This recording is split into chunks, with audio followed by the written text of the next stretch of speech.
So if you experience aches and pains, back pain, neck pain, that kind of thing, if you're interested in sleeping better, if you're interested in reducing stress, if you're interested in health optimization in general, or, and this is especially true, if you're a practitioner who is interested in learning better ways to help people with those kind of things, then this is an episode that you're definitely going to want to watch all the way to the end. Hey, I'm Melvin Robinson. This is the Rejuvenate podcast, and I'm delighted today to have a guest who has a modality that seems to be extremely effective at helping to correct posture, not just over time as a lot of other systems out there do, but pretty much straight away. So without further ado, let's get into the episode.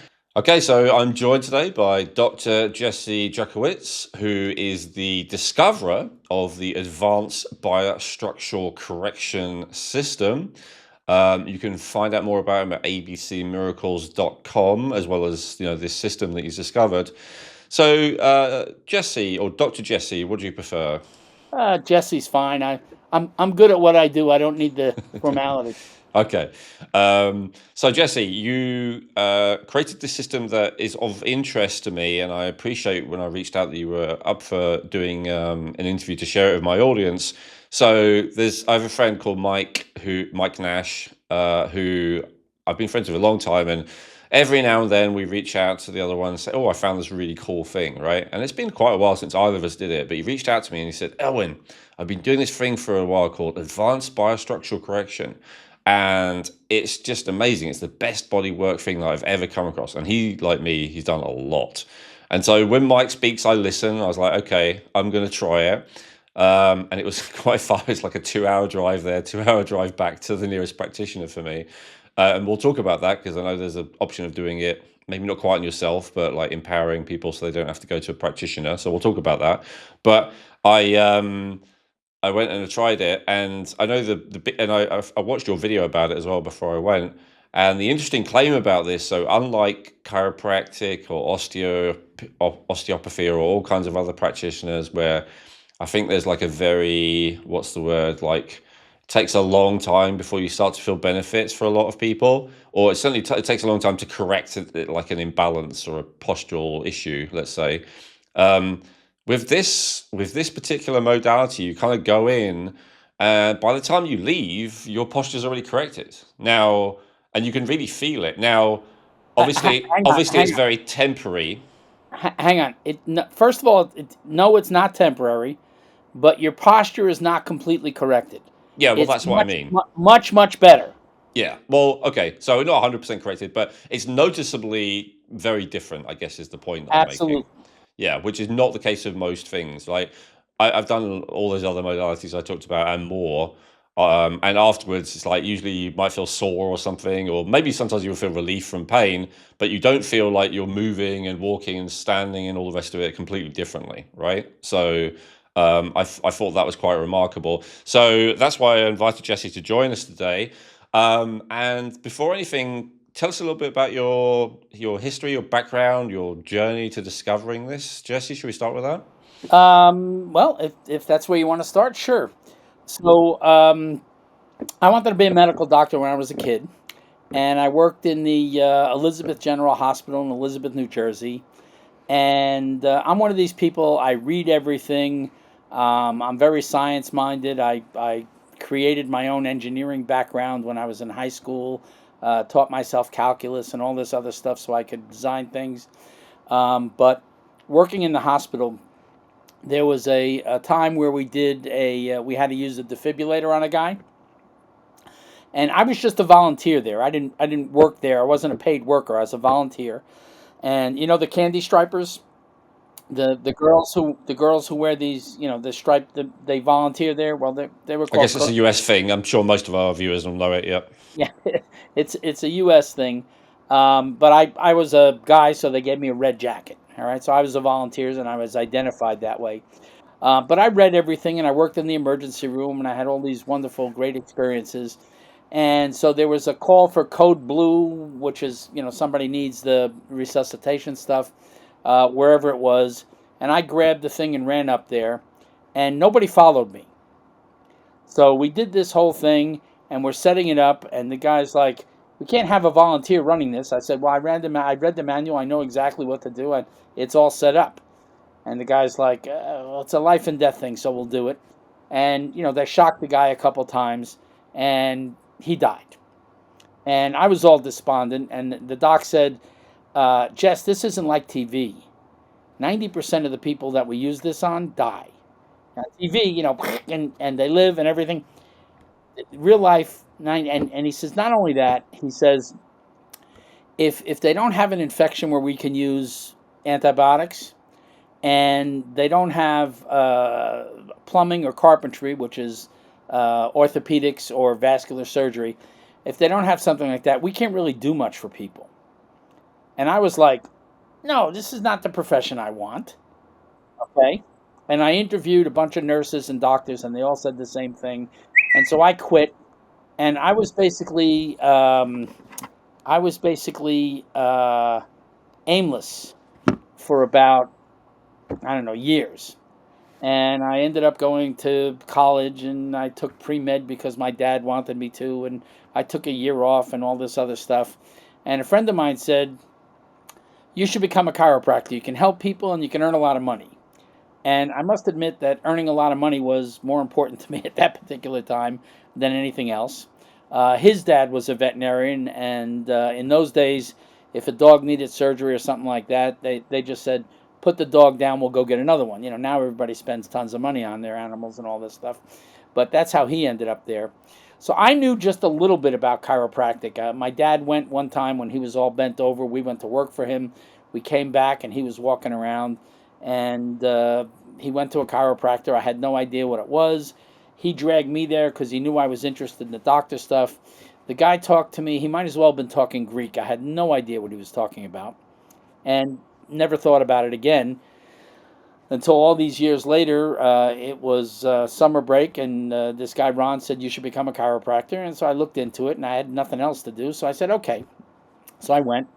And when you get to chiropractic school, the freshmen are the first year students are the fodder for the junior clinic before they go into the public clinic to work on people. Right. And so they took x-rays and this and that and everything else. And the guy, again, he gave me an explanation. Might as well have been talking Greek. I had no idea what he was saying. Laid me down, got his hands here, and smacked the living daylights out of me right at what's called the atlas, the first vertebra up there. And besides scaring the daylights out of me, I got up and I felt really strange. I had no idea. I was like, wow.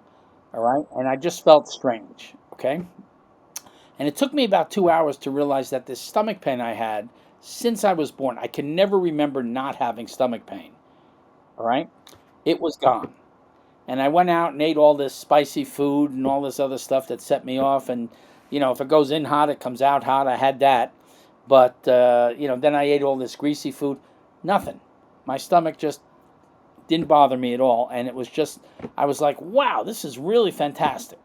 So the first semester in chiro school, people don't realize it's the same as medical school. You get the same stuff. The chiropractic education is basically the same as the medical education.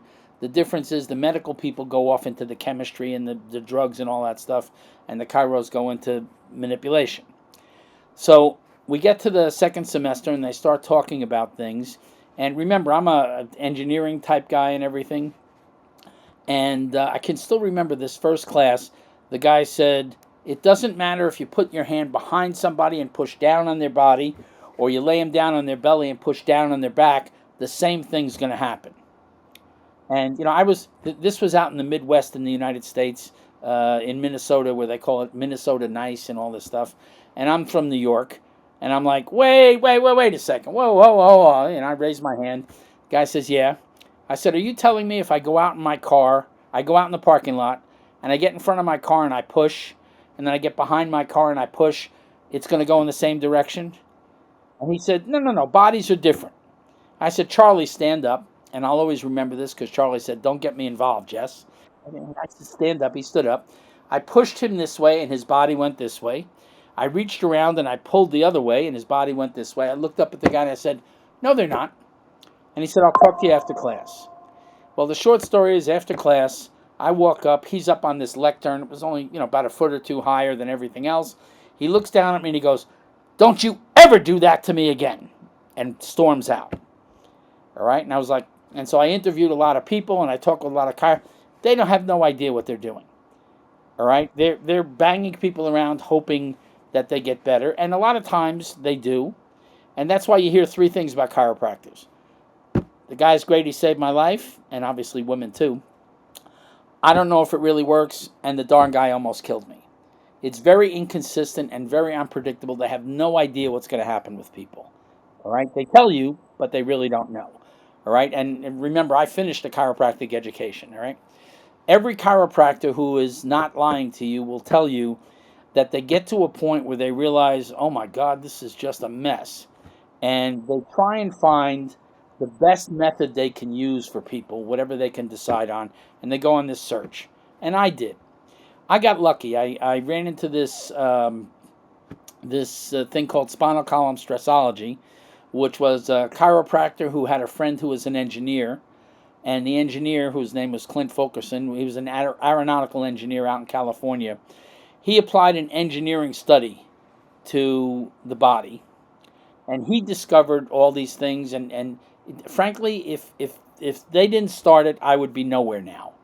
All right, they did all that, but What I did they came. discover? What's the key part? All right, so the two key things I learned from him. Number one is the body is a single synchronized functioning unit. Everything works together. Now, this is an obvious thing. You're nodding your head. Everybody thinks so. You know, the knee bones connected, but they don't act like this. Chiropractors are still talking about your neck, your back, and your low back.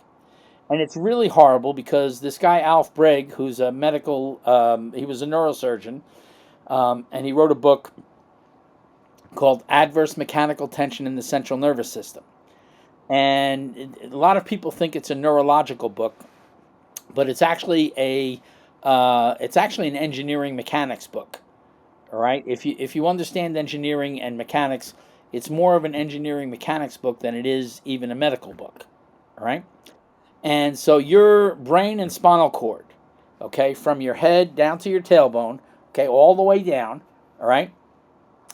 Besides the nerves, they act like a big rubber band. They're very elastic. And you have the meninges, which are the coverings of your brain and spinal cord. The outer layer is called dura because it's very durable. It's like an elastic band going from your tailbone to your head. All right? And so if your body gets stuck forward, that thing stretches. Like if you pin your shirt like this and you go forward, the shirt stretches over your back. That stretches everything inside your spinal column and up into your head. And forget about the nerves. That's the chiropractors talk about all this nerve stuff, and it's absolute baloney. All right, it is. It is. And Bragg proved that too. But the point is mechanically, it happens. There's a thing if people go on my website, which is abcmiracles.com, it talks about the first rib maneuver. They can watch. It's about a 20-minute video where they learn how to do the first rib maneuver, which repositions the first rib. We'll talk about that later. But immediately your shoulders go back and you're not so flexed, and it takes the tension off your brainstem, or takes some tension off your brainstem and spinal cord. Okay, and immediately your legs loosen up and everything else. So you find out you really are a single synchronized functioning unit. As a matter of fact, right now with you, breathe in and out through your nose a couple times and notice your nasal passages. All right, you got that? Mm-hmm. All right. Now, don't move anything else. Just scrunch up your toes in your shoes now. And now breathe in and out through your nasal passages. Yeah, see, we could, even on the video, we could see it's different. Okay. Okay? You notice it's different? You can let go of your toes now, of No. course. All right, well, hang on, hang on. Let go, and now breathe in and out through your nose. Yeah, you notice it's a little bit more open now. I'm watching. I could see that when you scrunch your toes, your nares actually go in a little bit, and Oh, when you really? don't, they're open. Oh, Yeah, I believe you. We have video evidence. Yeah, just not yeah, aware. yeah. Yeah, no, Okay. I'm not trying to get people to be super aware of their bodies, because if your body works exactly right, what are you supposed to notice? Yeah, nothing. Yeah, but Nothing. Yeah, my exactly. body doesn't work exactly right though. So Yeah, I know. All right, but anyway, so that's one I thing. get it. And by the way, everyone watching or listening at home, try it for yourself. Maybe you're more self-aware than me, and you'll notice the difference.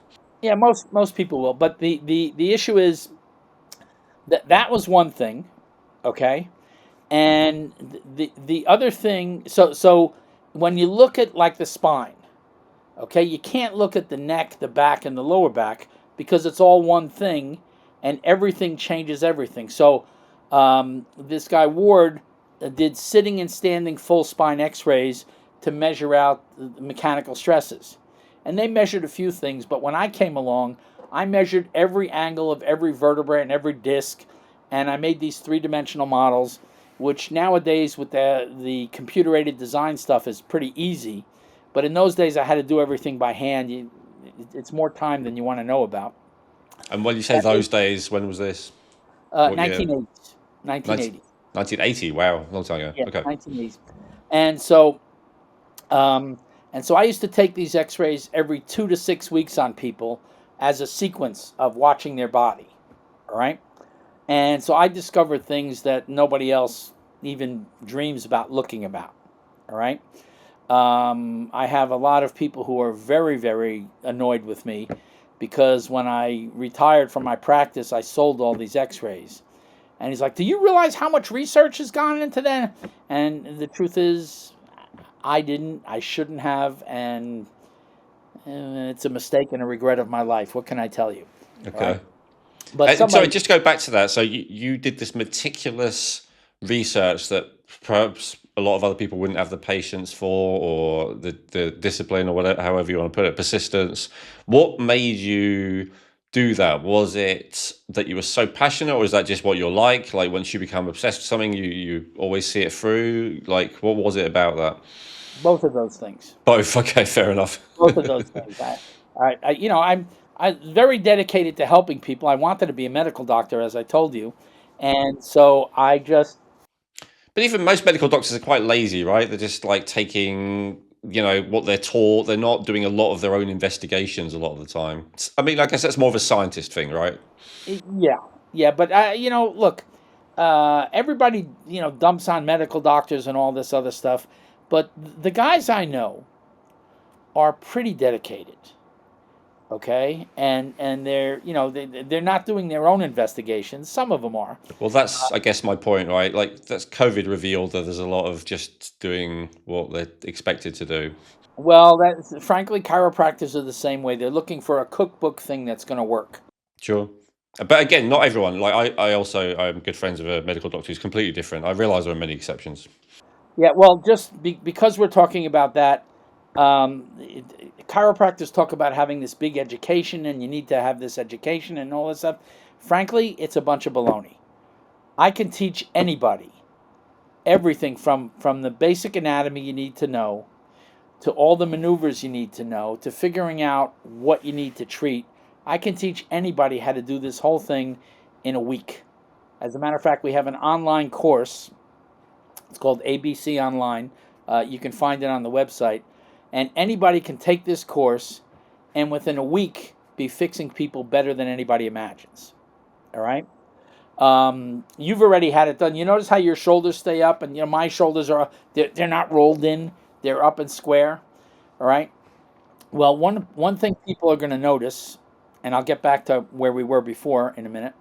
One thing people are going to notice if you go on the website and you watch that first rib correction video. All right, it's called the first rib maneuver, and you do it to people, and you can't really do it to yourself. You can sort of do it to yourself, but anybody else has better leverage and can do it better on you. Immediately, your shoulders will not slump forward, and this you experienced this probably when you went, right? And the head, right? Like, much less of Yeah, a, yeah. everything comes out. So the whole thing about you have to use your muscles and everything else to have good posture and all this stuff. It's all baloney, and you know it's true because it happened to you. As soon as you get the first time through the ABC protocol, your body pops up, and you probably looked at the website and you see people they're over like this and they're up like this. That starts happening on day one, And so the whole idea that your posture depends on muscles is baloney.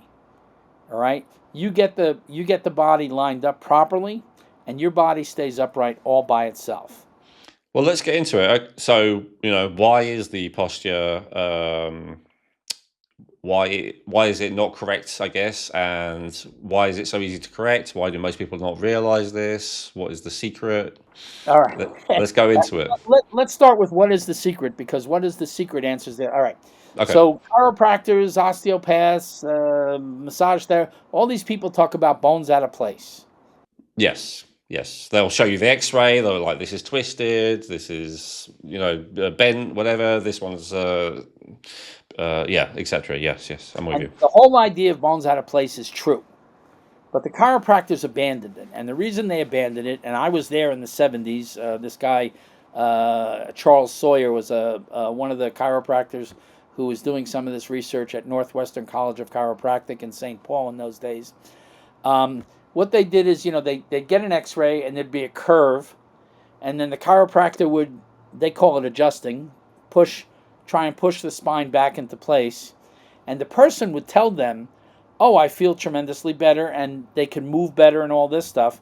And then they took the x-ray expecting to seeing the spine straight, and it was actually more curved.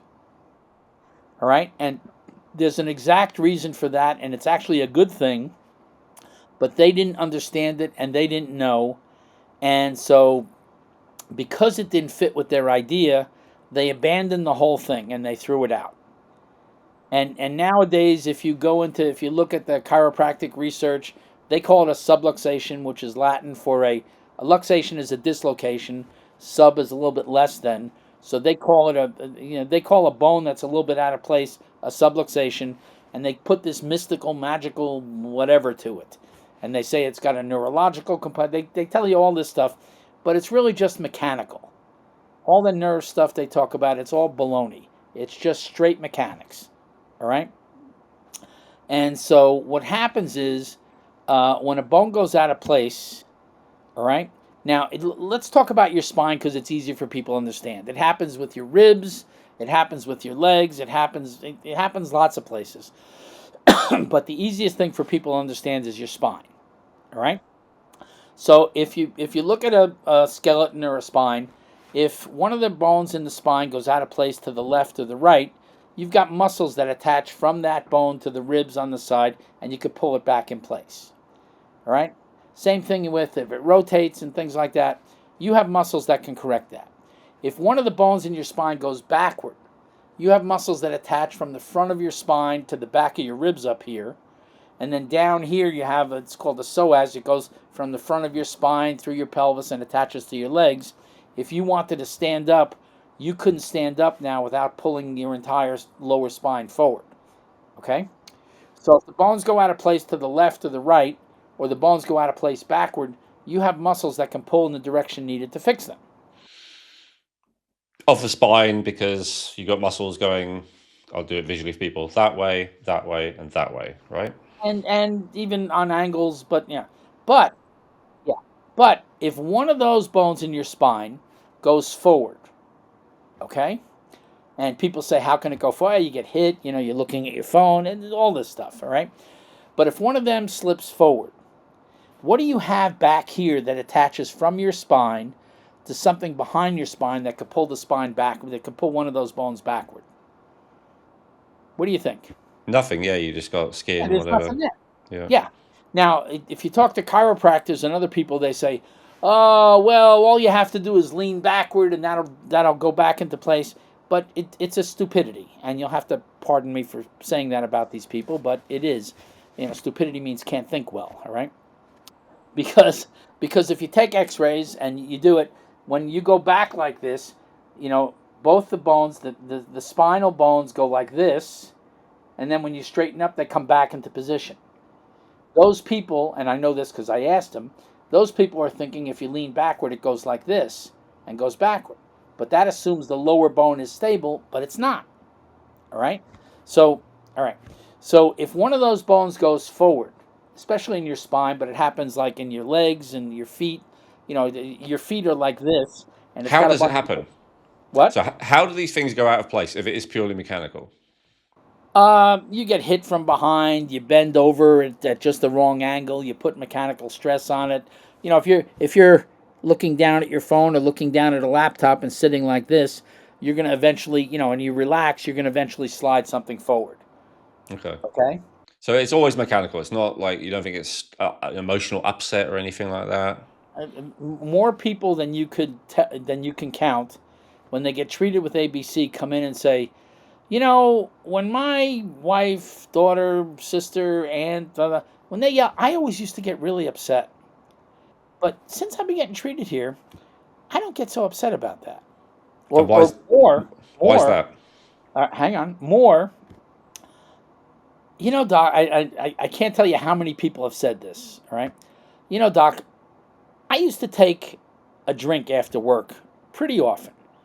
2 or 3 times a week they'd ask me, and I'd go get a beer or something after work. But since I've been getting treated here, I have no desire to go get a drink after work. What do you think's going on there? All right, and I've talked to enough people about it. What's happening is, if your body is stuck forward, it pulls on your brainstem, it twists your body, and you feel bad. And then somebody says, "Hey, you're a jerk," or they say something, and you get emotionally upset. And then between the body upset and the emotional upset, you go crazy. You get all emotional. But as soon as your body's not bothering you much, you don't get so upset emotionally. So you're saying it's purely the pain and discomfort of being bent out of shape? That puts you. Look, you are you married or have a Yep. girlfriend? All right, you come home, you say, "Hey, sweetie, how you doing? What do you want?" All right, it's like, what's going on? All right, and if you really check it out, they're just feeling so stressed from their body, not emotional. Their body. See, they mistake mechanical stress and feeling for emotional stress and feeling. So if something happens, or even if it's a hormonal thing, which could happen to men or women or whatever, you're saying that's just adding on top of it, but it's not the cause. Yes, Okay. absolutely. And a lot of there's a whole mechanism. There's a whole mechanical mechanism where your brainstem and meninges stretch, and they come up through here, and they go right where your pituitary gland is, and it puts mechanical stress on your pituitary gland, and your pituitary gland is what puts out all the hormones. And when you put mechanical stress on the tissues, they change. Right? It's like, chiropractors talk about the pinched nerve. Yep. Well, Alf Breg proved in the 1950s, and a guy named Shoki Yamada, who wrote in 2000, he wrote an article, anybody can find it on PubMed, about adult tethered cord syndrome. And then the references leading up to that, all right, they proved that if you stretch a nerve to a certain point, it cannot propagate a nerve impulse. Still alive, still fine, but it can't do its job propagating a nerve impulse. Right? That's why I can show you more testimonials than you can talk about. But this one chiropractor, Bruce Ruderman, was on disability for 7 years because he couldn't close his hands. Left hand much worse than the right. And it's a whole story how he ended up with me. But I treated him the first time, and I said, "Okay, Bruce, go like this." And he said, "Jess, I can't."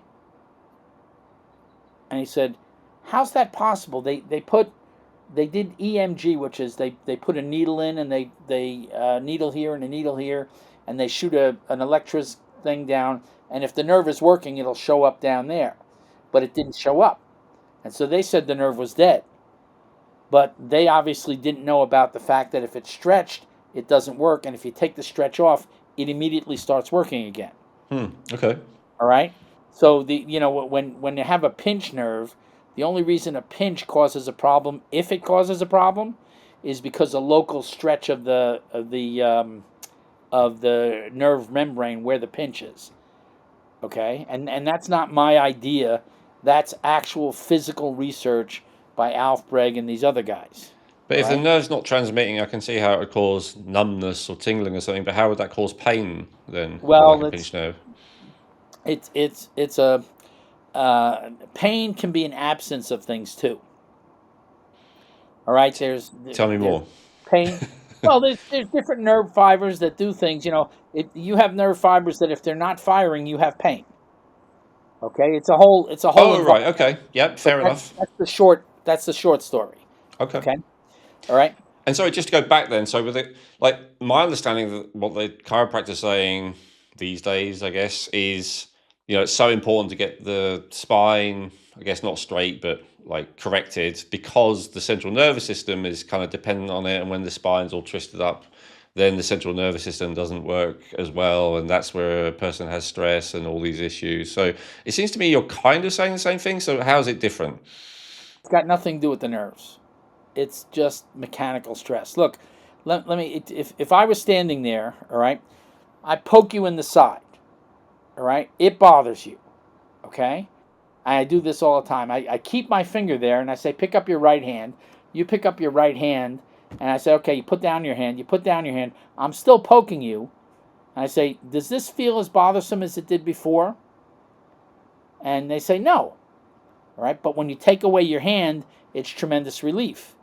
So you get used to having your body be in lousy shape. You can get used to anything.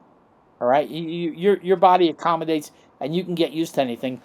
Even though it could be bothering the daylight. I mean, it could be really, really stressful and bothering you. But if it happens all the time, you're used. It's like a sound, Yeah. and all of a sudden it stops, and you're like, "Oh, what? Oh, I didn't even realize that was bothering me."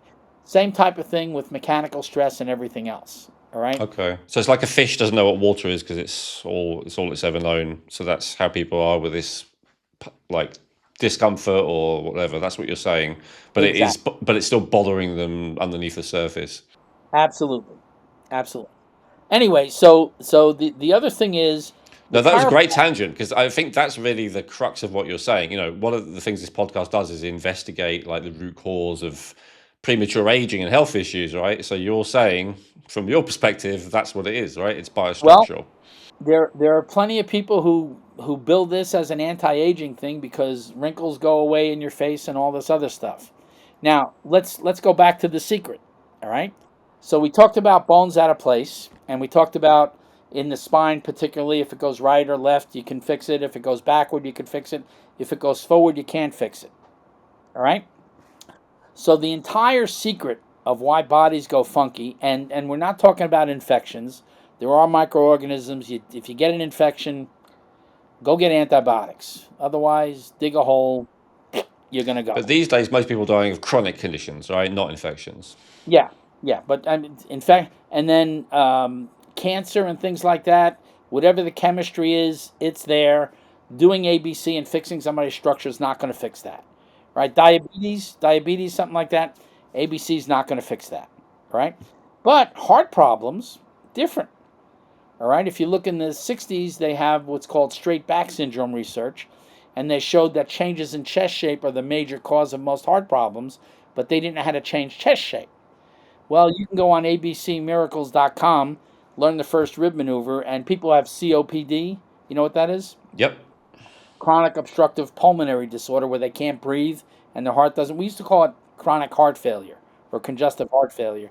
Now they got a fancy acronym for it. But you do the first rib maneuver on these people, and they're blue around the lips and their fingers are a little bit blue. You do the first rib maneuver on these people, and all of a sudden, 5-10 minutes later, they're all pinked up, and And why that's is that?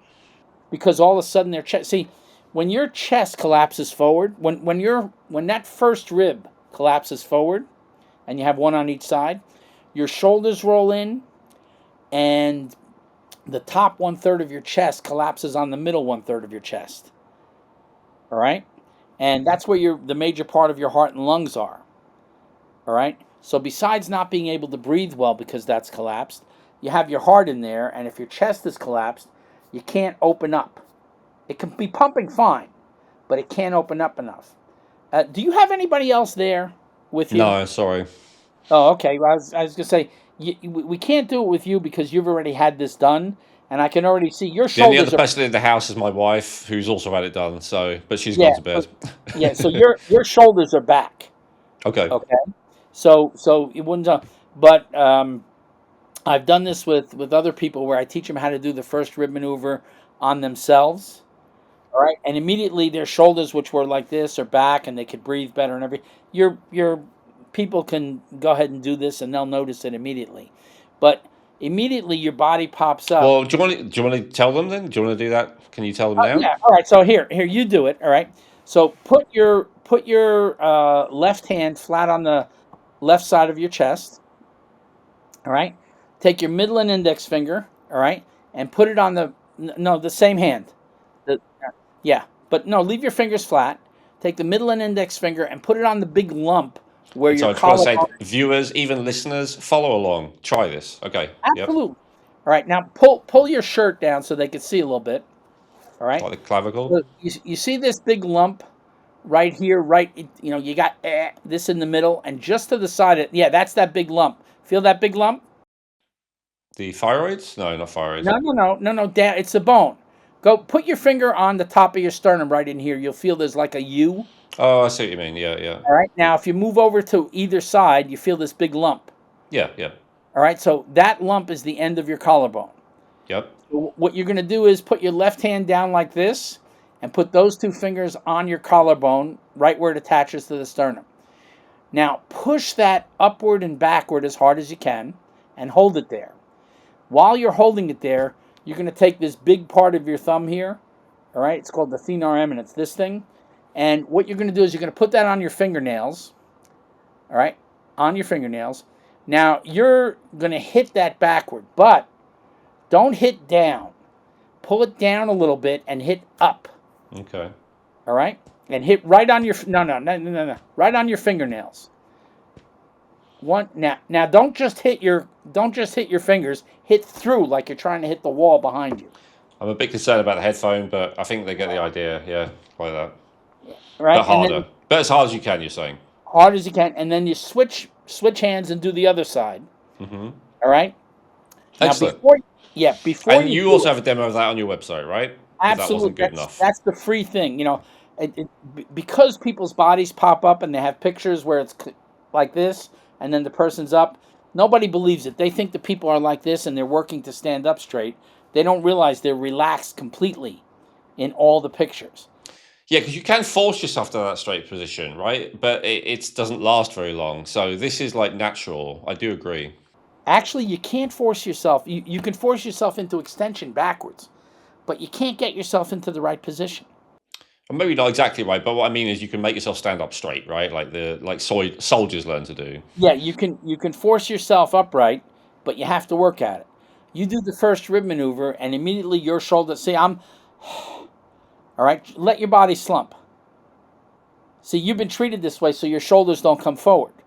Other people let their body slump, and they end up, their head and their shoulders come forward, right? Oh But yeah, if that they didn't occur to me when you said slump. Yeah, I think like I still have this tendency sometimes for my shoulders to go up a bit, and then I kind of let it down, but I don't go forward. Yeah. That's right. Down is different than forward, right? Mechanically and everything else is different. All right. So the key is, all right, if you correct the bones that are out of place that the body cannot self-correct because there's no muscles pulling in the direction needed, the other ones will reposition for the most part. Now, so bones out of place in a direction your body can't self-correct is the secret. If you know that datum, if you know that piece of information, and you know how to use it, you can fix every body that walks in your door. All right? Now, the important thing is, what about the bones that are out of place that the body can self-correct because it does have muscles pulling in the direction needed, but the body doesn't do it? Yep. So if you talk to physical therapists or chiropractors or anybody, they say, well, the nerve is weak or the muscle's weak. They give you some excuse. And these excuses have been around since before the time of the Greeks. All Yeah, right? I've heard the muscles weak a lot, right? That's why physios get you to do specific exercises to strengthen certain muscle groups and all that. Yeah, yeah. That's right. But none of this stuff ever works. If you get strengthened, you can compensate better, but it doesn't correct anything. All right? But the whole answer, you hear chiropractors say the adjustment didn't hold or things like that. The entire answer to that is the reason the body leaves those things out of place is because they're out of place as part of the compensation pattern to to keep you upright because of the loss of balance and the adverse forces from the things that are out of place that the body cannot self correct. Okay, it makes sense of the theory. So just to repeat that, make sure I've understood it. There's certain things your body can't correct itself, which is specifically with these vertebrae being forward. And so as a result of that, all kinds of other twists, pulling the side, pulling in all kinds of other directions can happen. And that's why you can see an X-ray of your spine and the vertebrae is all scoliosis or whatever, it's all twisted. But you're saying all of that is basically because of that root thing about the vertebrae being forward. Is that correct? That well, see, the short story is this. All right. So if these are your vertebrae and that's forward, all right, toward the camera. So if one of those bones goes forward, you have no muscles that can pull it backward. So you lose bone leverage and you start to collapse at that spot. All right. You don't like this. Now you don't have any muscles that can pull it backward, but you do have muscles that can pull in other directions. So you twist it, you turn it, you tilt it, you bend it, you do whatever you can to try and stabilize that area. Now, if you think about that, that creates yet another misalignment. And you have to compensate for that one elsewhere. And then that creates another one. So you never have a bone out of place that the body can't self correct and a compensation. You have a bone out of place in a direction the body can't self correct and a whole pattern throughout your body to try and make up for that. Right? And then you get another one on top of that, and another one on top of that, and blah, blah, blah, blah, blah. You get all this thing twisted up. If you and remember, I'm an engineer, and I made all these mathematical models and all this other stuff. If you look at it, it's almost exactly the same as a rubber band being twisted up. And then if you twist the rubber band up enough, you can't twist it anymore without it doubling on itself. And then it doubles on itself and triples on itself and all this other stuff. Well, that's the same thing that happens. And if you talk to people, they say, well, it can't be like that because your spine can't go in 360 degrees. And the answer is the force can. So your spine starts to twist and your joints between the vertebrae lock up and you can't go any further, but there's still the need to do this. And so your body kinks over to the side. All right? And when it kinks over to the side, then it keeps going or it goes in another direction or whatever it has to happen. All right? So it's literally, and remember, I took these x rays standing and sitting full spine.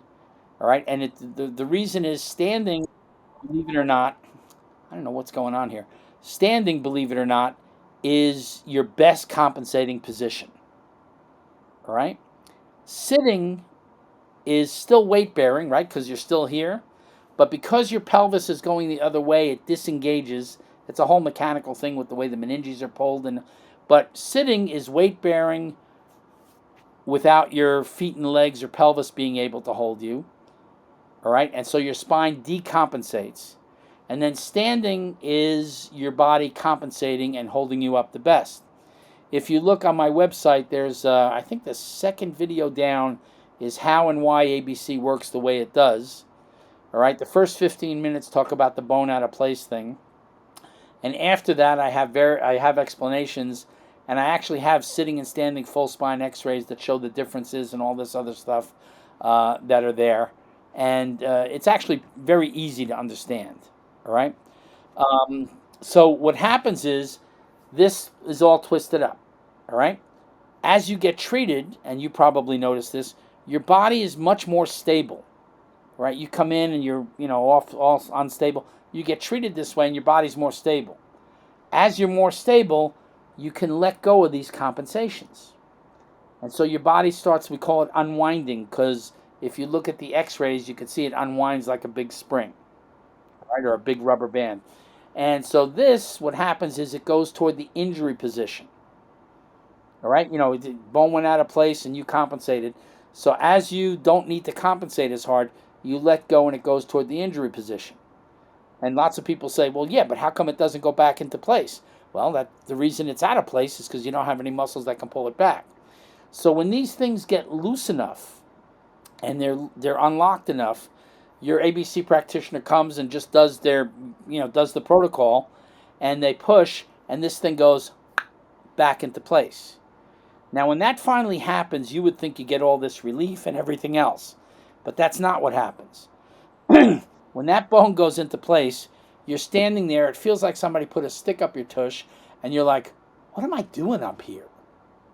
Did you ever notice that? I mean, sometimes you get treated, and you're like, "Oh, what am I doing?" It's like somebody put a stick up your butt, and you're like, "I'm really up. What am I doing up here?" I wouldn't have that thought, but I definitely like, wow, yeah, I'm a lot like straighter, and yeah, it didn't feel like an immense relief. It was like slightly odd, yes. Yeah, well, that's because how long have you been getting treated this way? Not long, only a Yeah, few it, times. it takes it takes quite a while for something to unwind enough so you can fix it. Remember, you got lots of these things, Sure. right? But the day it happens with one of these things, you'll say, "Oh, that's what he was talking about," Okay. because it will feel that way, all right? And you're just upright, okay? And after an hour of being upright like that, you're used to it, and then you don't even notice it anymore. You're just on with the next part of your life. Sure. Yeah, I think I had a minor version of that. Well, let's actually go to that because you corrected me about that right at the beginning. Like I said that it corrects you, and you said, not fully, which is fine. But then I said it's temporarily, and you said, no, it's not temporarily. So if it's, so why did you say that? Like, because my understanding was that, the posture gets better, but if you don't go back, it kind of, you go back to how you were before to some degree. Well, actually, you don't go back to how you were before to some degree. You go somewhere else. Okay. All right, because no, think about it. If for you to go, it's like when people say I'm unwinding, and we have this graph where it goes like this because depending upon the direction your body unwinds, it can actually bother you as it's getting better. Sure. The body improvement goes like this in a straight line, but the way your symptoms go, depending upon where the unwinding is, you can feel nothing or you can feel a whole bunch. You never hurt a lot, but you feel a whole bunch and it bothers you and things like that. Just different symptoms from before, you're saying? Well, similar symptoms from before if you're unwinding, all right? But think about this. If there's something out of place in a direction your body can't self-correct, and I partially correct it, okay? For that thing to go out of place in the same direction, all right, like to go backwards, you'd have to have the same injury in the same place, all right, exactly to go backward. So once your body is in a better position, okay, if it can't hold itself up, you compensate, but you don't compensate the same. You compensate somewhere else because you're in a different position. So you don't go backwards, but you do go sideways. All right. Okay. And So in terms of like maybe how you look or whatever, you're going backwards from a layperson's point of view, but you're saying technically it's different from before. not technically, physically, it's different. Right. Okay, but I'm saying in the person's experience, they're not going to notice the difference a lot of the time. But That's right. Well, and what happens is that the funny thing that happens if um, shoes, chairs, and beds are all made for people who are stuck over and twisted. As soon as you start getting ABC, your body pops up, and you have to.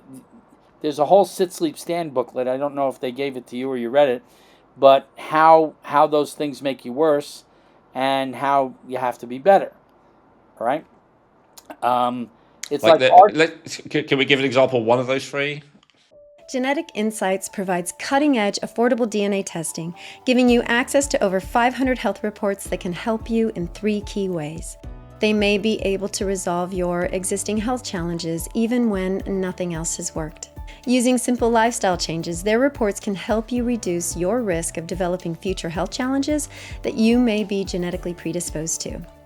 And they can help you feel more confident in your health by showing you where you are genetically strong. Unlike most other genetic health testing companies, Genetic Insights tests over 83 million different variations in your genes, guaranteeing 99.7% accuracy across all of their DNA reports. They cover almost every aspect of health, including digestive issues, cardiovascular health, weight loss, hormonal and blood sugar balance, as well as nutrient needs, allergies and intolerances, and so much more. Using their system is quick and easy, and reading the reports is simple. If you've done an Ancestry DNA test, you can simply download your raw DNA data, upload it to the Genetic Insights platform, And within a few hours, you will have access to genetic reports which give you a risk score for each specific issue and scientifically validated recommendations based on your individual genetic profile. Everything in your reports are based on scientific studies, and there are citation links throughout every report. If you are serious about optimizing your health and wellness and feeling great, then getting access to your genetic insights reports may be the most important health investment you will ever make. In the reports, not only will you gain insights into how to overcome existing health challenges and avoid future issues, you'll also discover which types of dietary, lifestyle, and even supplement protocols are best for your unique genetics. To get your unique genetic health reports, go to geneticinsights.co and use code Rejuvenate to get 20% off today. That's geneticinsights.co using coupon code Rejuvenate to get 20% off today. So if you look at that Sit, Sleep, Stand booklet, it's got an X-ray picture of a foot from a podiatry book. And it shows the foot, and it shows an arch going from the toes, or a little bit behind the toes, all the way back to the heel. And it shows that, and it shows the middle of the arch is in the middle of the foot. And that's baloney. Okay? Excuse me, if you look at an arch, okay, the way arches work, excuse me for a second. The way arches work, they have a keystone in the middle. And the keystone it's not cut rectangular, it's cut on an angle like this, and that distributes the mechanical stress out to the sides. All right?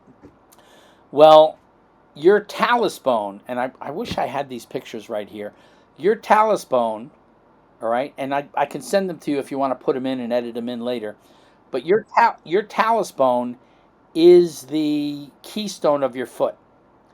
And your heel bone, your calcaneus, that big heel bone, all right, that is the equivalent of the rest of your foot in the front.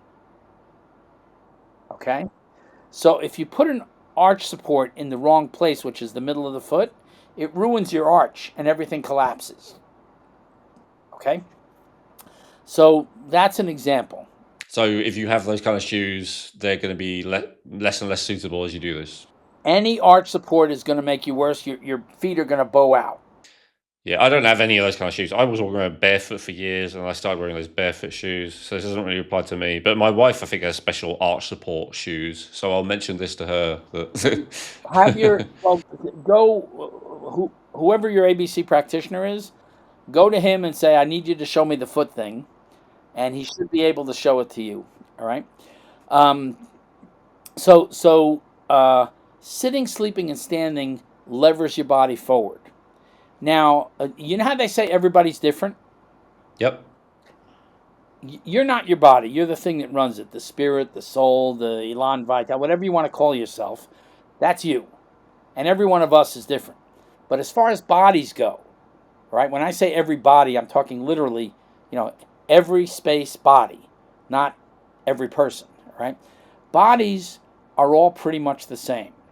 Men a little bit different than women. The pelvis is a little bit narrower. All men are basically on the same mechanical set. Some are longer legs, some are bigger. They develop differently, blah, blah. But everybody's pretty much the same mechanically. Women, same thing. All right? So what happens is, when they say everybody's different, what makes us all different is which bone goes out of place, in which order, or which bones go out of place, in which orders, and which directions, and all this. That's what makes us different. All right? So the interesting thing with this, and the reason I can teach anybody how to do all this stuff in a week, is you find the things that are out of place that the body cannot self-correct. All right? That you can find that day, because I guarantee you're not finding them all. All right? And then you correct them the best you can that day, because I guarantee you're not correcting them all. All right? Or you're not even correcting any one 100% on any one day, unless it's already unwound and loosened up. All right? And then you wait for the body to unwind, which takes some time because you got tissues and then you got all this stuff. It's got to rework on it. And then you come back in. You find the next set of things that the body can't self-correct that you can find. You correct them the best you can. You wait for the body to unwind. And as this happens, people get better and better mechanically. And I can tell you from physical experience of probably about 10,000 practitioners that we have now, but they're all over the world. So spreading 10,000 over the world is, there's a lot of places don't have any. But they will tell you that people, that you go through this for about a year, and your body unwinds, and you're healthier than you've ever been in your life. And your heart's working better because your chest shape is out. Your blood flow is better because you don't have kinked blood vessels. I'm And saying all even your the, glands, like we focus on hormones in this podcast, and like, presumably if your head's full all the time, it's squeezing your thyroid glands, like if yeah, you they have more. The chiropractors are pretty funny because they have all this research about forward head posture, and they make a really big deal about it, but they can't fix it. All right. Now, I offered all this research to the Sorry, school. before you get into that, I feel like I'm trying to read, always trying to read my audience's mind. I think a question that's going to be in their mind is, okay, but what is it actually involved, right? So you've given that example of this kind of chopping thing, but what are practitioners doing if someone wants to learn how to do this? What are they actually doing to people to fix this bone being out of place? Well, there's various manipulations you do depending upon where. All right, like your feet. All right. So let's make believe this is a foot. Right now, people think this is your wrist. All right, they think this is your. That's not your wrist. That's the end of your forearm. Right, the two bones that come down here. Your wrist is two lines of four bones up here. Your wrist goes from here to here. Okay, those are the four bones. So in your foot,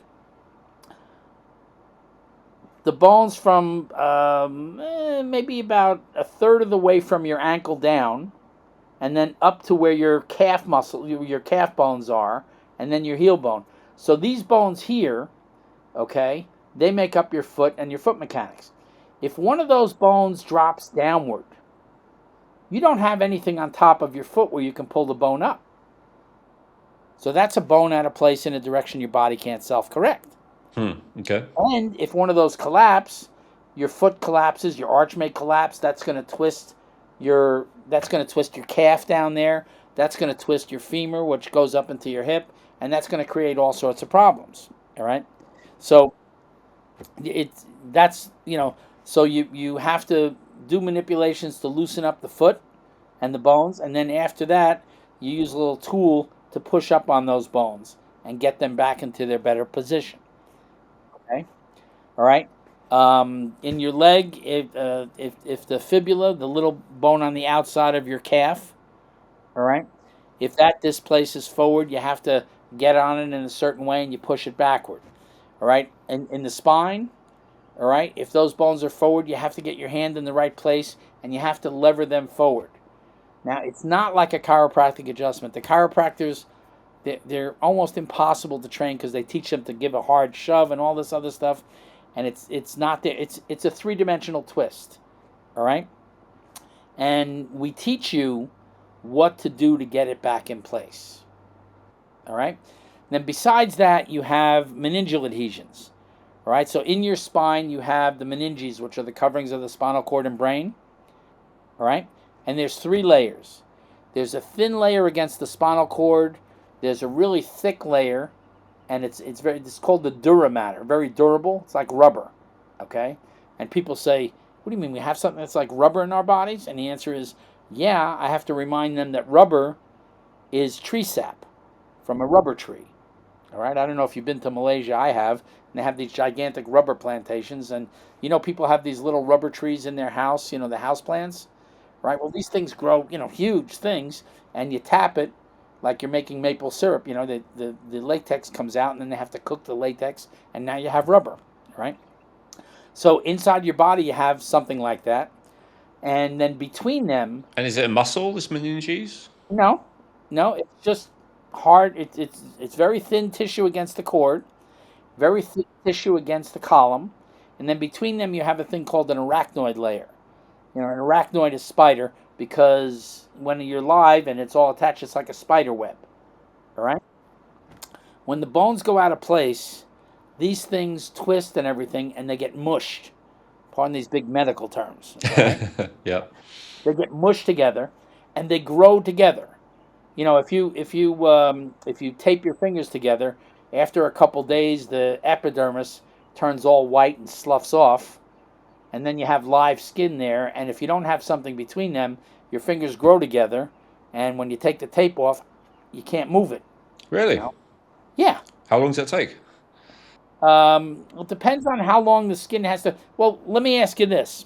It's a fun experiment for the channel. I'm gonna give Well, yeah, myself all right. webbed hands. Well, you have to. Yeah. Yeah. I Well, didn't know hang that. on. But, You okay. you get a cut. You get a cut on your arm. All right. You hold it together. How long does it take to start growing together? A few days, yeah. No. If it took Wait. a few days, it would bleed constantly. All right. Oh, grow together. Well, it depends how big the cut is, right? But yeah, if it's a small one, very It quickly. takes a couple minutes to start growing together. All right.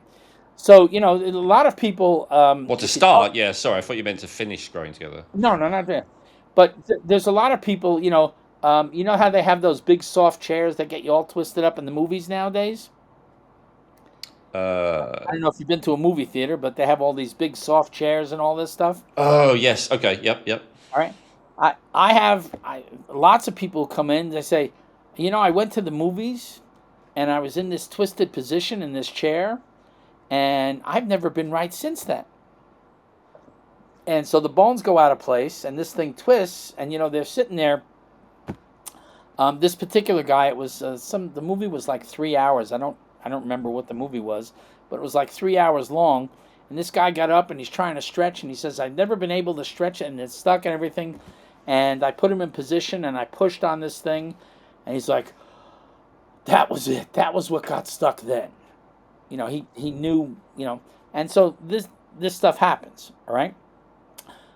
So you have to pull if the meninges are fused. If they're grown together, okay, we call meningeal adhesions.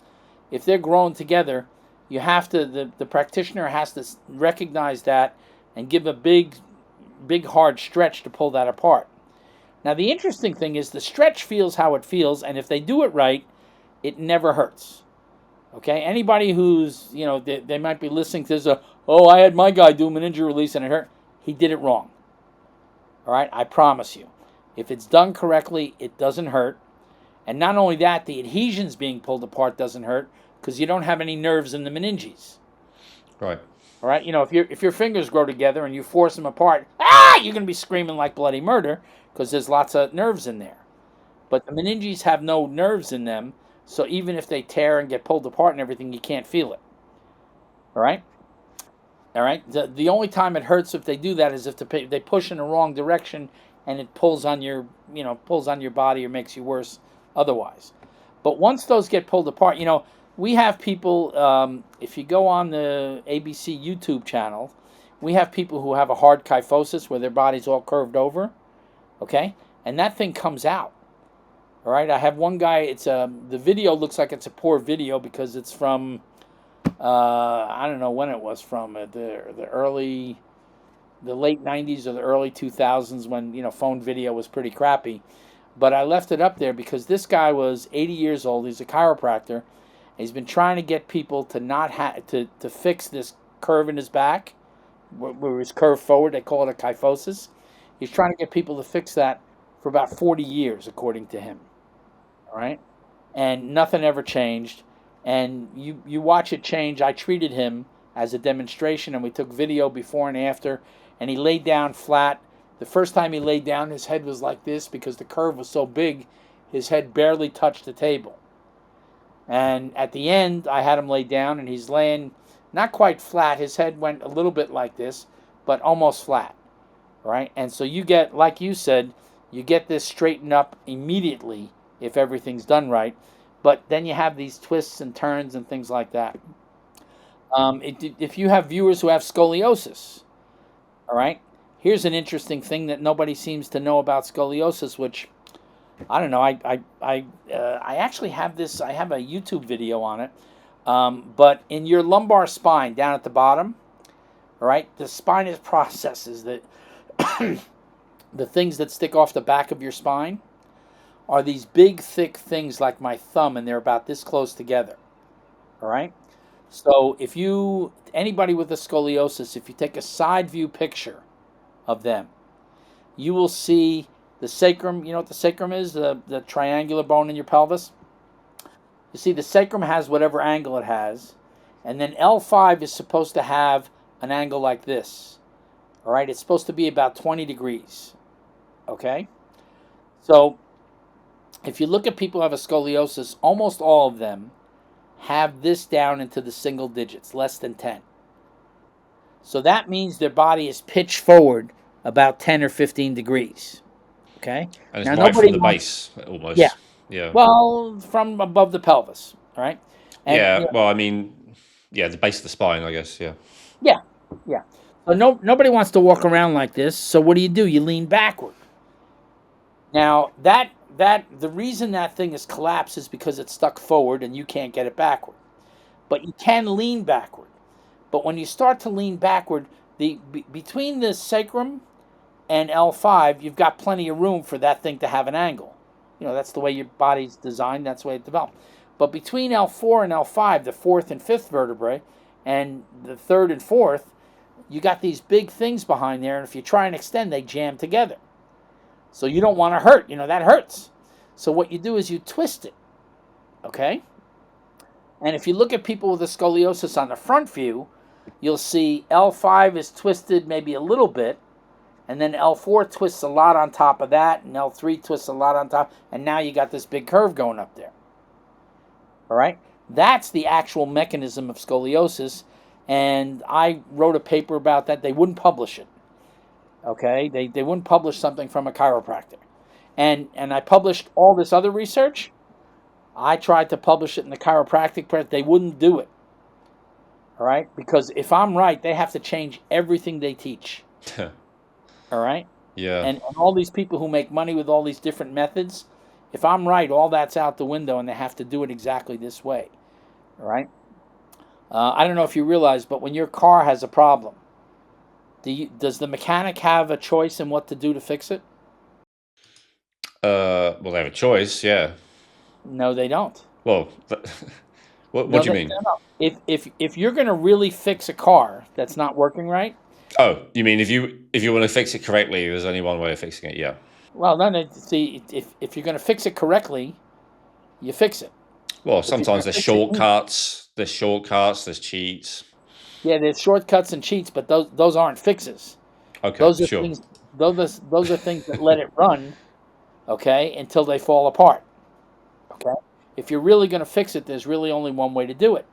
Well, with the way your body goes on a mechanical basis, there's only one way that gets the body to unwind properly.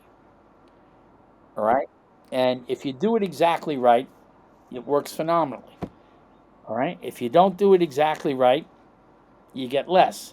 I'm sorry to say that sometimes people getting treated by one ABC practitioner doesn't quite work the way it's supposed to. They go to another ABC practitioner, works great. Well, one of them is following the exact directions, and the other one is not following the exact directions. And people are like, well, why don't you get your training so everybody follows the directions? And this is a harder thing to do than you would possibly imagine.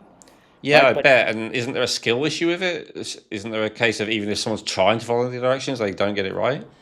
ABC works so well and is so oriented to what the body needs that you can take anybody who has studied the ABC anatomy course and come to a 3-day training as the basic course. They've never done anything before. They just did the anatomy course. After a 3-day training, they can fix more people than you can imagine. All right. Now, if you want to get super expert at it, all right, now you have to have more experience. You have to have bodies that are a little funky, that that don't follow the exact directions and things like that. So can Right? I ask you a couple of questions about this? Because I was talking about this with my wife, and she had a bunch of skeptical questions. I said, okay, I'll pass them on to Jessie. I'm sure it'd be good for the podcast. So one of them, she said, what about if you're a practitioner? What about if you're short, like you're 5 foot, and then the person you're working on is 6'3"? Can you still help them, or is that like a limitation? Absolutely. All right. I'm 5'5". I've worked on basketball players who are 7'2", Okay. 7. All right. Now So it's that's a not a little bit more limitation. challenging. All It is right. challenging. Okay. But it's possible. It's doable. Oh, absolutely, absolutely. We have a lot of our practitioners in the United States here are Amish people. Okay, I don't know if you have experience with Amish people, but they only have an eighth grade education. They stop at eighth grade. Okay, but they get they it's called the core curriculum program, what we teach ABC with. They get it. They do the anatomy course, which teaches you only the anatomy you need to, it's only bone anatomy. All right, the anatomy you need to learn ABC, and then we teach them ABC. We teach them we teach them how to find what needs to be done, and we teach them how to fix it. And in order, excuse me, in order to be a certified ABC practitioner, where we're willing to certify that you're doing at least a decent job, you have to come to at least 2 basic seminars. All right, we won't even let you test for it unless you've come to 2. And so when I teach the basic seminar, how many people are here for the first time? And people raise their hand. All right, everybody else has been here at least once before, and some people once, some people twice. They're taking a third one, whatever it is. I say, all right, when was your first ABC seminar? Typically they'll say 3 months ago or 4 months ago or 2 months ago, whatever it is. I say, all right, have you been using ABC since then? Oh, yeah. How many people have you fixed that just astonished you what you did and you thought, I didn't even know what I'm doing, and I fixed them? And everybody's got stories. All right, they've all got stories. Oh, my uncle, my sister, my brother, blah blah blah blah blah. A lot of people learn this just for their family. Okay, Amish people tend to have large families, so if you have 4 or 5 kids, to take somebody to an ABC practitioner and pay $30 or $40, all right, sometimes 60, depends upon where they are. Okay, for 5 people, all right, it's 100, and it's a lot of money. So to do the course and become at least decent costs about $4,000. You get the core curriculum program and a live, so it's somewhere around $4,000, a little bit more. Um, but you get your money back. Even if it's just a couple. If you and your wife learned this and treated each other, okay. I don't know how much you're paying your guy, and you don't have to tell me, all right. But considering it's $4,000, you'd probably have your money back before the end of the year, all right. Yeah. Considering, And we yeah. wouldn't have to drive 4 hours a day Well, every there you time. go. There you go. All right. Where Yeah. are you located? I'm in Lincolnshire, which is like I don't know, the country's, it's the middle of nowhere by England standards. Yeah. Did you ask if there's somebody near you? I looked at the find a provider thing from Yeah. Well, your if there system. isn't, there isn't. And Yeah. yeah. But But anyway, I'm in the middle of nowhere. This is not any criticism of your system. Like, there's hardly any practitioner of anything anywhere near me. But yeah, there do seem to be plenty of them throughout the UK. There's loads of them throughout the US, and I do see you have them throughout the world. Yeah. So you said you have 10,000 people, right? How many of those are actively working on people? I don't know. I've taught over 10,000 people. Probably All at right, least a some of couple them are thousand. older and gone now, and some of them are, and we have people. It's like there's a whole bunch of people in Japan I taught, and about 15 or 16 years ago, maybe a little bit more, I had a computer crash, and I didn't have my database backed up, and so I lost probably about 2,000 practitioners' uh, contact information, and some of them gotten back to me, some of them haven't. If you look on my website, there's an Australian website, a Chinese website, a European website, and a U.S. website for ABC. All right, and you probably have about 1,000 certified practitioners on there. Okay, but there's tons of people doing ABC who just don't keep up their certification. Their practice is big, and this and that. To keep up your certification, you have to come to at least one seminar a year and get checked out. All right, Yeah, and fair enough. And there might be people just working on their extended family or whatever, like you said. Yeah. I was going to say there's a lot of people who never get certified because they're just working on their family. All right, so that's there, but that's that's Very interesting. Yeah, I would say if you're any kind of body worker, if you're any kind of person who does work in people, doesn't have to be a chiropractor, could be a massage therapist, or you're a yoga teacher, anything like that. This is definitely something worth considering and looking into. Like, if you like fixing people's bodies, this is definitely a system that you want to try, I guess. And then if you agree that it's as good as we're saying it is, then it's something that you want to look into learning for yourself. As Dr. Jesse says, it's not a crazy level of commitment of time or money compared to a lot of different things. If I had more time, if I didn't have almost a dozen different companies to run and all the rest of it, I was tempted to do this because it's just so nice to have a skill that you can just help anyone who you come across. Like, it's so common that when you're traveling or you're going to seminars or this and that, like friends, family, like you come across people and they're in pain, you come across people and you can just, in like 10 minutes, you can help them feel better. It's such a nice skill to have. So, I do think it's great. Definitely think it's worth looking into. That's just on your website, right? Is it ABC Miracles again, or? abcmiracles.com. Yeah. And Okay. even if it's people say I'm crazy for giving it away free because it's such a valuable thing, but even if you don't want to spend any money on it, if you learn the first rib maneuver, right, you go around doing that first rib maneuver on people, and you will improve their heart and lung function beyond what you can imagine. All right. Plus, a lot of people, a lot of people, the major back problem they have in their lower back is because their upper body's stuck forward and it's pulling on their brainstem all the way down to the tailbone. I wanted to ask you about lower back pain. I wasn't expecting you to say that. Yeah, because that's probably the most common type of pain of all, right? Lower back pain. That's why most people go to more practitioners. People go to practitioners than anything else. I know there's other stuff. There's upper back. There's knee pain, No, etc., etc. I don't know that that's true or not, but I think I've heard something like that. Yeah. Well, what would it be for you then if it's not low back? I I I don't know. Okay, so my understanding is lower back pain. That's the most common complaint, statistically. So, I was going to ask you, what's the cause of that? Like, what would Well, you do for that? there's a lot of um, if you're around ABC long enough, you discover that anything can cause anything. All right. I've had people with ripping migraines and everything else, and some ABC practitioner comes along and fixes their feet, and as soon as they fix their feet, the migraine goes away. We had we had a woman. She was getting fuzzy headed and dizzy, brain fog. All right, and this guy in Australia was treating her, and I was in Australia teaching, and he had me to his office. He paid me to come to his office to help him out with people, and this one woman was there, and sometimes she was better and sometimes she was worse, and he wanted to figure it out. So we go all through the protocol. All right, it starts from the head and goes down in most cases, and we get to the feet and legs, and she gets up, and after he does each thing, and I'm watching to make sure he does it right, I said, so how's your head? And she's like, oh, I'm still fuzzy. So we do the feet and legs, and she gets up and says, oh, well, it's gone. I said, okay. I said, take a little walk around. And she walks around. She goes, oh, it's back. Now, this guy had a very thick carpet there. Okay. Okay. All right. Which your feet sink in and it twists your feet and everything. Took us a while to figure that out. But I had him redo the feet and legs, and we did one part at a time.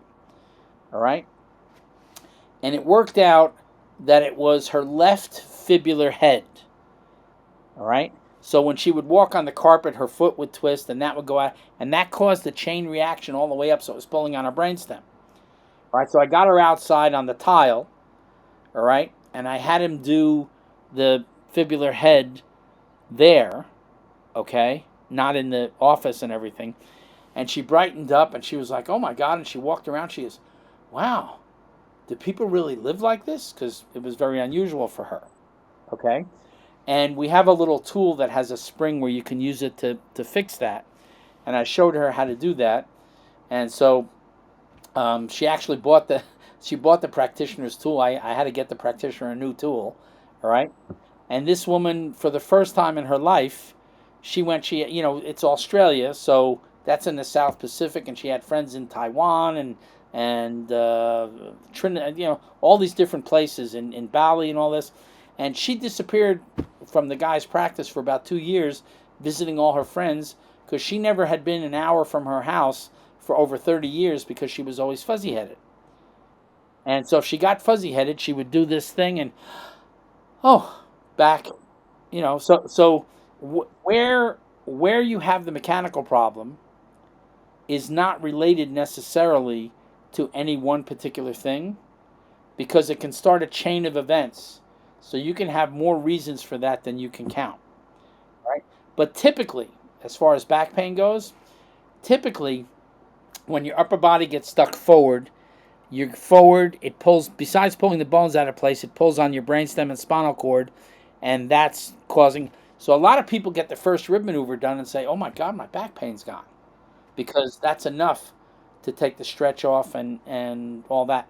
So trying to say it's anybody who tells you this causes that, it might be true, but I guarantee you it's not the only reason. Okay, you can have all sorts of twists and turns and everything else to try and get this thing figured out. All right. So certainly, I know you'd recommend it to everyone, but I'd say at the very least, if you're a body worker, if you like working on people, go to the website and learn that first rib maneuver. I think it literally takes less than 60 seconds, and some people maybe will be very, very grateful if you can do that on them. Some people you'll save their life whether they know it or not. So that's definitely worth learning at the very minimum. Let me ask you another objection that I said I'd ask from my wife. So the other one, she's like, well, okay, and you mentioned the basketball players, but I'll ask you anyway. Like, what if the person doing it is very small, like, they don't have big muscles or anything, and then the person they're working on is like a, very big muscular person or like a very obese person? Like, can you still help that person, or does that make it too difficult? It's just harder. Okay. All right. I have smaller practitioners working on big people, and I say, look, don't knock yourself out working on these big people. Okay. Either send them to some other practitioner who's bigger, or if you want to work on them, take your time, and it may take you 3 visits to do on this big person, what it takes you 1 visit to do on a regular person. But their alternative is to not get fixed at all. Okay. So my wife is right. It does make it more difficult. So I guess if you're a tall, strong person, you're going to be able to help more people more easily, from what I'm hearing. Generally, but look, I have a woman, Linda, I forgot her last name. She comes up to here on me, and I'm 5'5". And she's a physical therapist who learned how to do ABC, and she does a phenomenal job. All right, she's just south of Chicago. I had a guy I was treating. He was in Chicago, and he called me up. He said, I need your best practitioner here. I don't care if I have to drive 2 hours, blah, blah, blah, blah. I need you. And I said, well, Linda's probably the best one. And so he drives. She worked out of her house. He drives to the house, and he says, he's about 6'1", okay? And he says, I open the door and I look, and I'm looking down at this person, and we're talking, and she said, well, and I said, is Linda here? She goes, I'm Linda. And the guy goes, I'm thinking, who the hell did Jesse send me to? And blah, blah, blah, blah, blah. And so when he came back, I was living in Connecticut at the time, and when he came back to me, and he tells me this story, and he says, but she did the best job of any practitioner I've ever been to except for you. So it depends on the person. Okay, we've got plenty of small people who do an excellent job even on big people, and we've got plenty of big people who mess up beyond what you can imagine. And you've really said, and this is, I think, probably hard for some people to believe, but you've really said it doesn't require a lot of skill. You just have to follow the directions. You just, if you're willing to push around people's bodies, you can learn this no problem. If you're not willing to push around people's bodies, don't bother. And there's plenty of people. I have a guy. He's about an hour from here, maybe a little bit. He owns a roofing company, and he's bent over doing roofing all the time. And this guy is never going to get out of my office, because what he does, especially hammering or using a nail gun or anything, drags his body forward, and he needs to get treated every once in a while. And I tried to get his kids work for him and all this stuff. I tried to get any of them interested in doing this so they didn't have to drive here. and they could treat the. They said, "I'm not interested. Please stop." And so if you're not interested, you're not interested. So Let's talk about this as well. Yeah, that reminds me of something else. So, as you said, well, actually, sorry, let me start with a question. So, how long does it normally take to help someone? I know you're going to hate that kind of question, but no. Of course it depends on how swollen they are and everything else, but you're going to help somebody in the first 10 minutes, 15 minutes, no problem. so I can just go. The person can just go for one session, and that's good. That's enough. No, a lot of times it'll help people. A Okay. lot of times, you wouldn't believe how many times that you have somebody traveling, and they happen to go to some ABC practitioner, or they go to some chiropractor who does ABC. All right, and we know about it because they call us up. They find us on the web, and they call us up looking for a practitioner, and they try and convince some chiropractor around them to learn this. That's a lot. That's a lot harder to do than you would imagine, but we have that. Right? We have people who this guy Dave Cheatham, who's a chiropractor who does ABC, who's very good. He's retired now, but for some reason, he was in Haddon Heights, New Jersey, and he would treat people, and they would get a change of job, and they'd move away, and there was no ABC practitioner around, so they'd quit their job and go back and find another job in New Jersey so they could be near this guy to get their body fixed. And we have that happen all over the world all the time. Well, believe you, but that makes it sound more like it is something that you have to keep doing, right? It's not something. Well, you have to get to a point where you're unwound enough. The average person takes about 2.5 years to get their body unwound enough so that they don't need any sort of regular treatment at all. All right, I've got people. I've treated for 2.5 years, and they come back to me 8 years later. All right, I fell off a roof, or I did this. I need to get treated. They get treated, and one of my favorite things. This guy Joe, I forgot his last name, Lito, I think it was. When I was back in Connecticut, he was in a really nasty car accident, and it took about 4 years, maybe a little bit more, to get him all the way unwound. And it was in July of whatever year it was. And I said, Joe, the last 3 times you've been in, there's been next to nothing to do. So unless your body has a problem, don't come back. But if your body has even a small problem, come back right away. It'll be fast to fix. If you wait for it, it'll take a little bit longer, but. And so this was in July of whatever year it was, and I was practicing in Milford, Connecticut. And November that year, there was a big snowstorm up in Vermont. And so, if you're a skier, that's that's like having candy drop down from the sky. So he and his friends drive up to Vermont. They ski like crazy, and coming back, they ran off the road. Now this is the 1980s, where the speedometers were analog. All right, and they ran off the road. They slid off a thing, and they hit a tree. And they know they were going at least 78 miles an hour because that's where the speedometer was stuck. And he brought in his 3 friends. There were 4 of them in the car. He brought in his 3 friends. We took x-rays. I showed him what to do. I showed him his x-rays. And there was a big curve there, but no twist, big curve. He's like, oh my God, I'm going to be coming here for another 4 years. But I said, no. I said, your friends might. I said, but your body's in too good a shape. I'd be surprised if you're here 6 months. All right? And 6 weeks later, I was saying to him, the last 2 or 3 times you're in, there's almost nothing to do. So unless you have a problem. So once your body gets to that really good position, fixing it is no big deal. All right? And the reason it probably took me 4 years to fix him to begin with was because of how messed up his body was before he even got in the original collision. All right? But this is a constant. The people who've had this done, they get into these horrific accidents, and a month or 2 months, and boom, they're back to normal. So when I say you're going to be healthier than you could possibly imagine after getting this done, I am very serious. My patients taught me what long-term ABC could do. I had lots of people, I don't think you're going to get any better. This is the end. And they go, no, I'm still improving. And years. And they they unwind through things that I would never imagine. could unwind.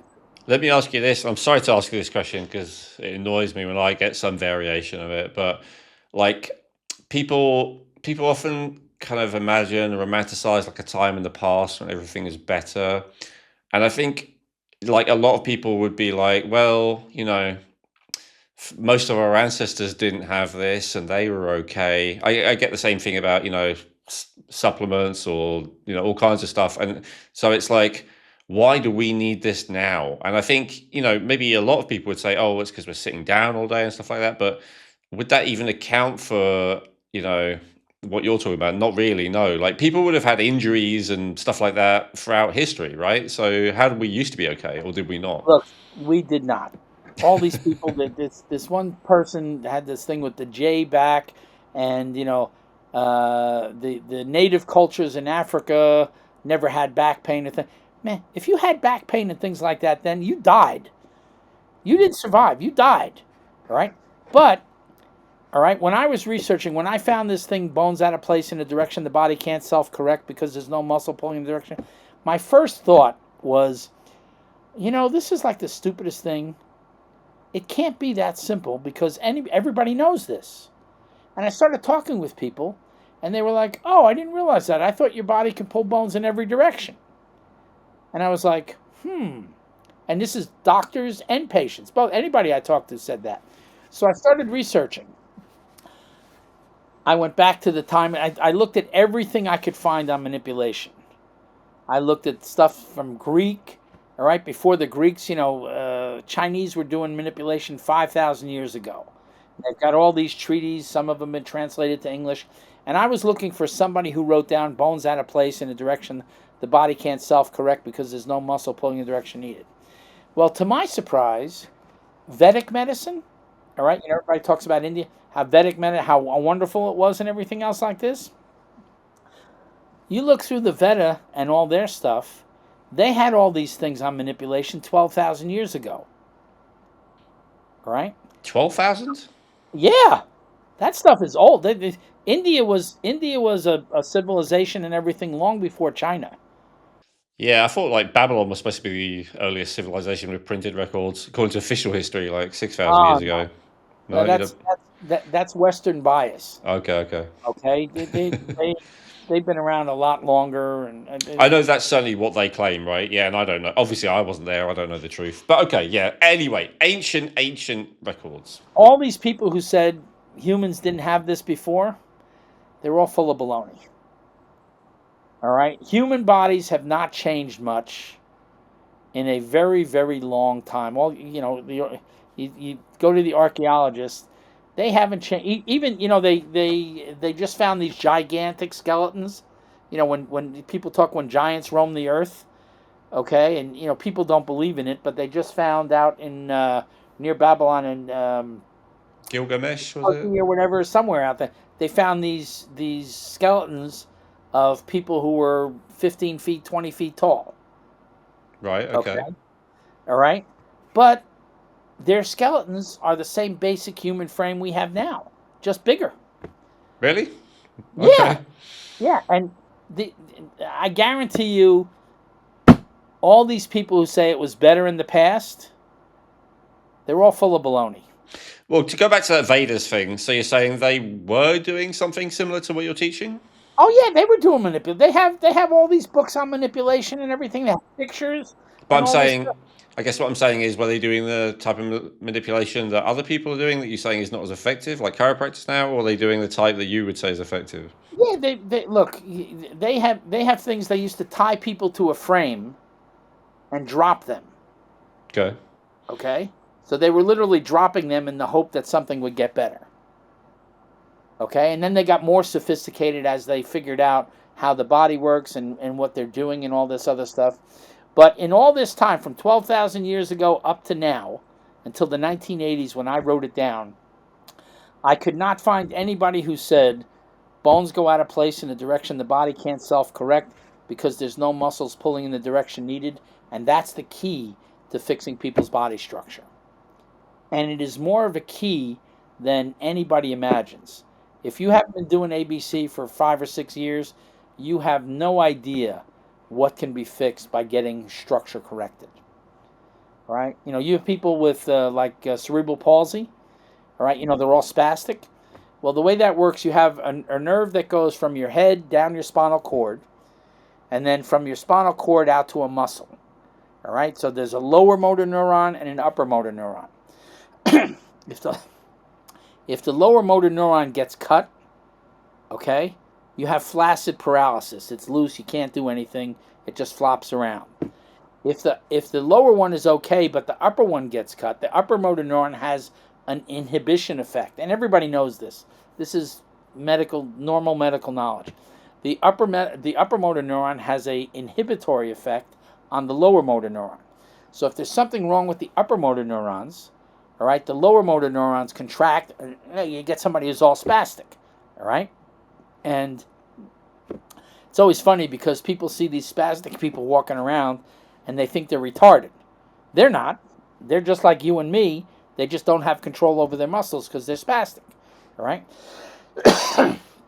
So what happens is when you get somebody like that, ABC, you have to work your tush off, pulling apart meningeal adhesions and stuff like that.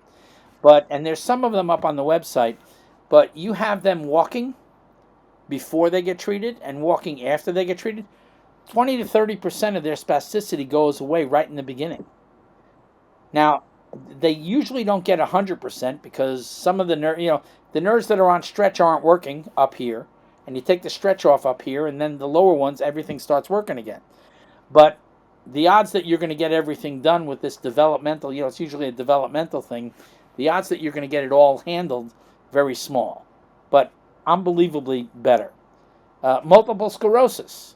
All right, if you look in Alf Bregg's book, you can actually get his last book was Skull Traction and Cervical Cord Injury, which is available on Kindle, all right, on Amazon.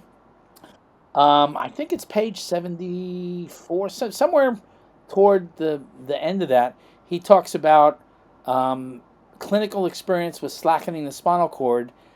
It alleviates the symptoms of ALS and multiple sclerosis and things like that.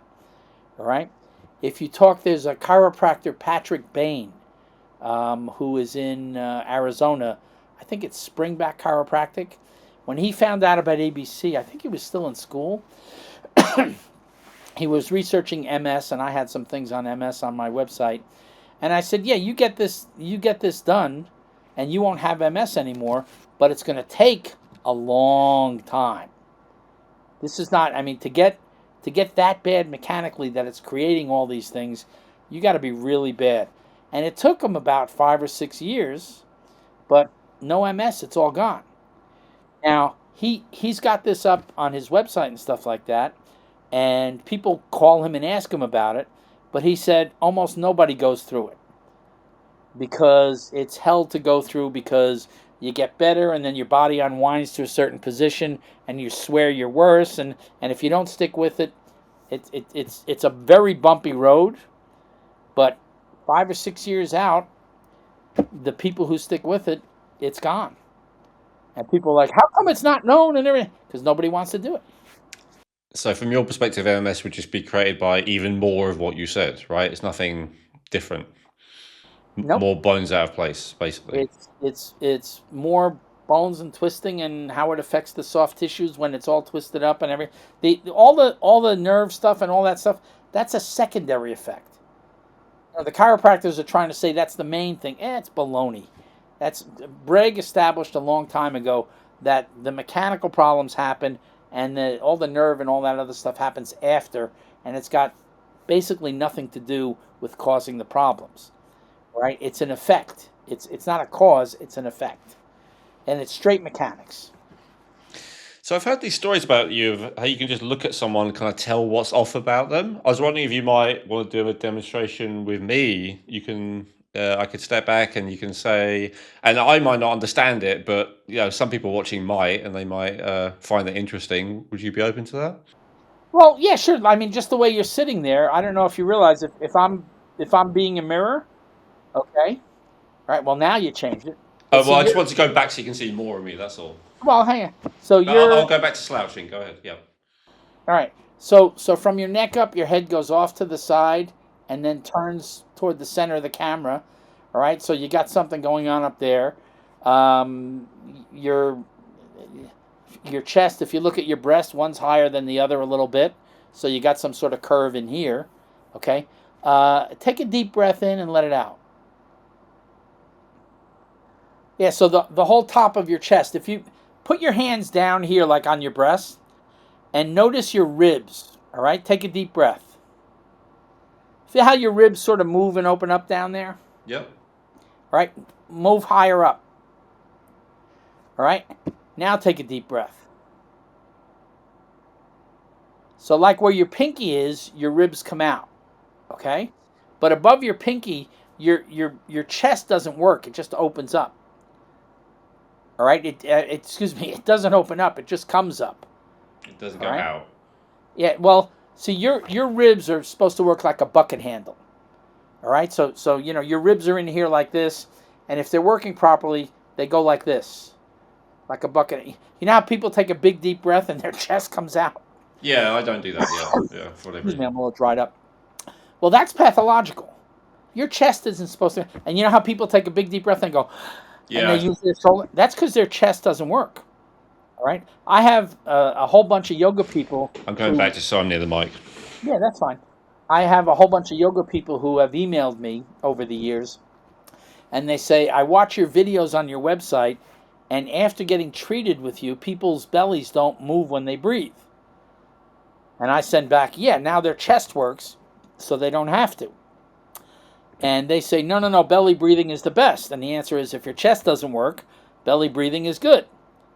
But it's like right now, if you try and breathe with your belly, take a deep breath. I breathe my belly all the time. I mean, you're saying it's bad, which is fair enough, but I do. No, no, I'm not saying it's bad. I'm saying it's bad to see. If you stand up, all right, and step back, all right, Yep. go ahead and take a deep breath. See, your belly doesn't come out hardly at all. Really? Well, if you push it out, you can. Well, I'm not pushing it out. This is how I breathe. All right, just take a normal deep breath. Okay.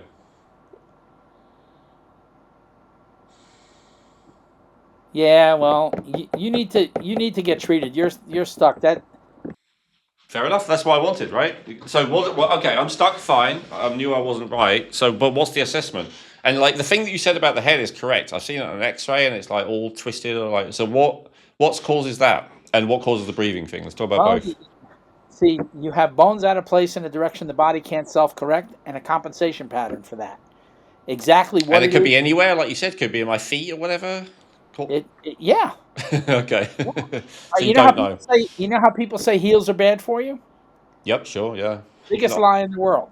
Okay. There isn't anybody who on like maybe a half-inch heel. Oh, I thought you meant like high heels. Sorry. Okay. Well, even high heels. High heels make you go back, but they can be so high that they push you over too far forward. But even if they're pushing you over too far forward, your body goes back. All right, and you know how we talked about shoes before. So sorry, are you saying that high heels are not bad for you? High heels that push you over forward are they're bad for you. They are. Okay. But Right. but a half inch to an inch heel, all right. If you look at all the training shoes, all the runner shoe, they all have heels because heels make people better. Okay. All right, and they empirically figured this out, right? But it's a lever system. As your pelvis goes forward, your body straightens out. Okay, and anybody who says heels are bad for you, well, talk to all these pregnant women and these other women who all they can wear is heels, because when they go flats, their body collapses forward. And anybody can stand up, take a deep breath, and then put a half-inch heel under their heels, and stand up. They'll notice they're more straight, and they take a deeper breath. But isn't that compensating for something? I mean, surely we should just be able to walk around barefoot without an issue. So people say, well, how come we evolved? Isn't barefoot the best? And the answer is, you're walking around on a flat surface, right? Your floor. In this room, yes. Yeah. How many flat surfaces you see in nature? None. Not none. There's flat rocks every once in a while. Well, I thought you meant 100% flat. Nothing's 100% flat in nature, right? Well, you can have a flat rock, or you can have the beach. I mean, it's on an angle, but it's flat, right, with the sand. Okay. But the sand kind of, has a bit of give, right? I thought you were talking about like completely When straight. was the last time you were on a beach near the water, man? The sand doesn't have very much give if it's wet. I go to the beach frequently and I leave footprints in it, so that tells me there's give. Yeah, but right up near the water is, when it gets packed. If you the Okay, beaches yeah, I'm on have big fair waves. enough. All right, it happens occasionally. I'll give that to you. Every once in a, but see, your feet are made to motivate you to be able to make you move on uneven surfaces. All right, they are not made for flat surfaces. Okay, and if you look in the Sit Sleep Stand book, it shows you how to set up your shoes properly. All right, now let's talk about arch supports for a second because we're talking about this. So, why do they give you two arch supports when they give you arch supports? The answer is you have 2 feet. But the medical people and the podiatrists and all these other, they don't have the concept of a breakdown side and a compensation side. All right? So like my body, when my body's breaking down, it goes forward and to the right. Okay. Okay? Other people go forward to the left. All right? Some people are more left, some people are more forward, some people more right, some people more forward. But forward is the problem because that's where there's no muscles pulling in the direction needed, and whatever twist you have. So if you look in my shoes, underneath my talus bone, remember we talked about that keystone? Underneath my talus, there's this very thin dot of neoprene. Okay, I don't remember what the exact measurement is. We figured it out years ago, all right? And if you put that underneath the person's breakdown side, they immediately pop up better and they're better, but they don't really feel it. But then you take it away and they feel like they're collapsing. If you put it on the other side, it throws them tremendously off balance. And we're talking about something that's only about maybe 2 or 3 times as thick as this card. Okay. All right? So, your feet, if we set up your shoes just right, you have barefoot shoes. All right? Do they have an insert inside them? Yes. Take the insert out. I guarantee you'll feel better. Okay. All right? Well, that's the Vivo barefoot ones do. The other kind of toe ones don't. But yeah. All right. Well, the toe shoes, where you put your fingers in, those the ones that don't have any arch support are great. Yeah, Vibram but 5-finger ones. Some of them have a little molded arch support in them. Okay. They're not so good. Okay. Your body. What kind of car do you drive? I don't drive, but we have a Tesla. All right. Okay. So Teslas are pretty tight. But have you ever driven in like a Porsche? I hate it. I'm tall. I'm 6'3", so I couldn't understand why anyone would buy a Porsche. It's like a tiny toy car to me. For your size body, I agree. I'm 5'5", so but you have to play with the seat. But you know how tight it drives? Sure. You turn the wheel a little bit here, and it goes, and then even in the Tesla, you turn the wheel, and it's like it's got a lot of play in it. All right. Well, your body's more like the Porsche. When you get treated with ABC, all right, you notice these little tiny changes. The whole Princess and the Pea thing, right? You start getting treated with ABC, and you start once your body is set up right in a chair or in a bed or with shoes, you get very spoiled. Actually, I want to talk about this. I want to go back to the breathing thing because I think that's be interesting to people. I want to talk about the pillow. So that's I do have the ABC pillow. And when I saw this, I was like, this is such a genius idea because how many people are watching, listening right now, like, if you had that experience of pillows where you're like, maybe 1 is not enough, but 2 is too much and they're never quite right. And so this pillow that these guys sell, they sell it's got all these different layers in and you got to take enough out until it feels exactly right. But almost every layer is, I think, a different width, right? So there's almost endless combinations. So you can just work it out until you have it exactly how you want it. And I was like, that's such a good idea. And I can't understand why every pillow isn't that way when I thought about it. Why wouldn't everyone want a pillow that you can just adjust to feel exactly right for you, In an ideal world, you'd meet all of your nutritional needs in the form of vitamins, minerals, phytonutrients, and more from the foods you eat. However, unless you prepare all of your food at home from scratch using the highest quality ingredients possible, the reality is that most of us need some nutritional support. Most of us need to take supplements if we want to look, feel, and perform at our best on a consistent daily basis. And this is especially true if you have genes that give you an elevated need of certain nutrients. And this is where Feel Younger can help. What I love about Feel Younger is that they offer a huge range of quality supplements and healthcare products formulated and endorsed by Owen Robinson, including must-haves like magnesium glycinate and vitamins B12, D3, and K2. And they do it at affordable prices with free shipping for orders over $50 without ever compromising on quality, purity, or potency. To learn more about how Feel Younger supplements can give your health a boost while supporting this podcast, please visit feelyounger.net and use promo code Rejuvenate to get 20% off your first order. That's promo code Rejuvenate for 20% off your first order at feelyounger.net. That's my wife's fault. All right. I used to tell people to stack up towels. Right. And people, my wife works with us. She does the admin for the office. And people would call up and complain that the towels move and this and that and everything else. She said, well, why can't we make a foam pillow that, has different layers and all this stuff? I think that's a great idea. I'll give your wife credit for that. I said, go ahead. And she did. If you want to see my wife, as a matter of fact, with sleeping, if people go on YouTube and they search, you have to type out the whole thing, Advanced Biostructural Correction Sleeping. There's 2 videos of me doing this guy, Jeff, he's one of the practitioners, and my wife. And I don't know how they explained it to you, but if you look at a person's eyes, if the pillow height is exactly right, all right, their eyes just close. Oh, no, they didn't tell me that. Okay. And their eyes close. If the pillow height is even 1/8 of an inch off, you're trying to close your eyes and they keep popping open, right? And you'll see that on the video, especially with my wife. But what happens is everybody says you have to get your pillow so your spine's straight. Okay? It's stupid. Okay? You're sitting there, your spine's not straight, right? We talked about the way it curves. You need. Well, in fact, I've been told my spine's too straight. It doesn't have the curve in it should do. Well, that's from the side view, but that's and that's he's working on that. But the thing is. But I guess I'm just emphasizing the point you made of it's not supposed to be straight, right? Right.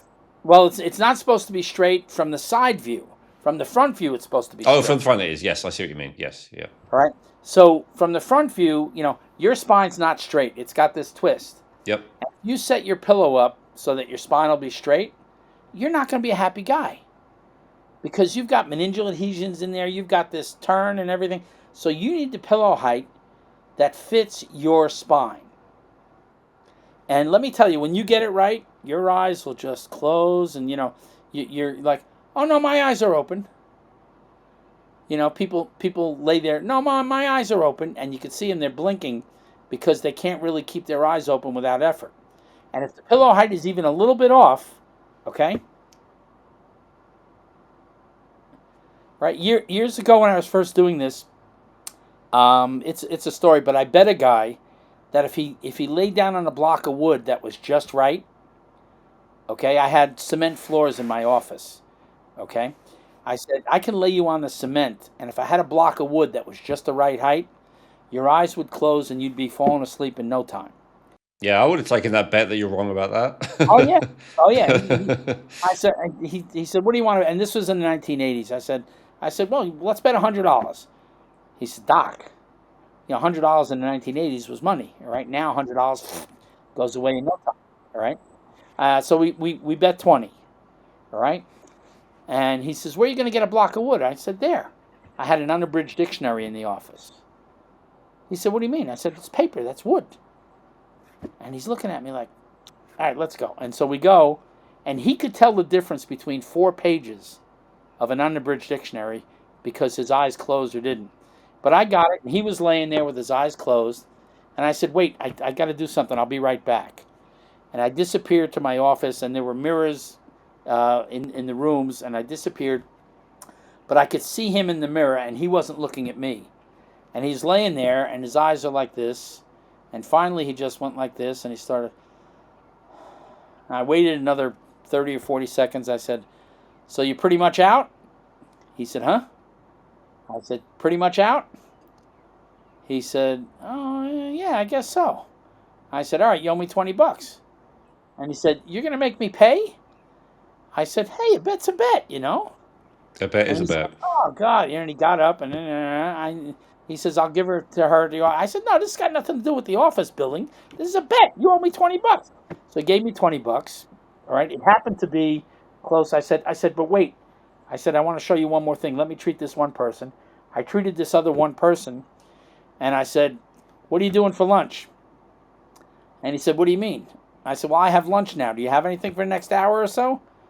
He said, "No." I said, "Let me take you to lunch." The darn guy had a $23 lunch, which was a lot in 1980s. All right, he spent more at lunch than I won. Right, that's why I remember it so vividly. So let me ask you, because that's probably really hard for most people listening to this to believe that someone could fall asleep on concrete in someone's office, within a few minutes. So can you explain a bit more about what the mechanism for that is? Well, once you get treated with ABC, all right, enough, the adhesions are gone, and so your spine is not stuck in a holding pattern, and it moves.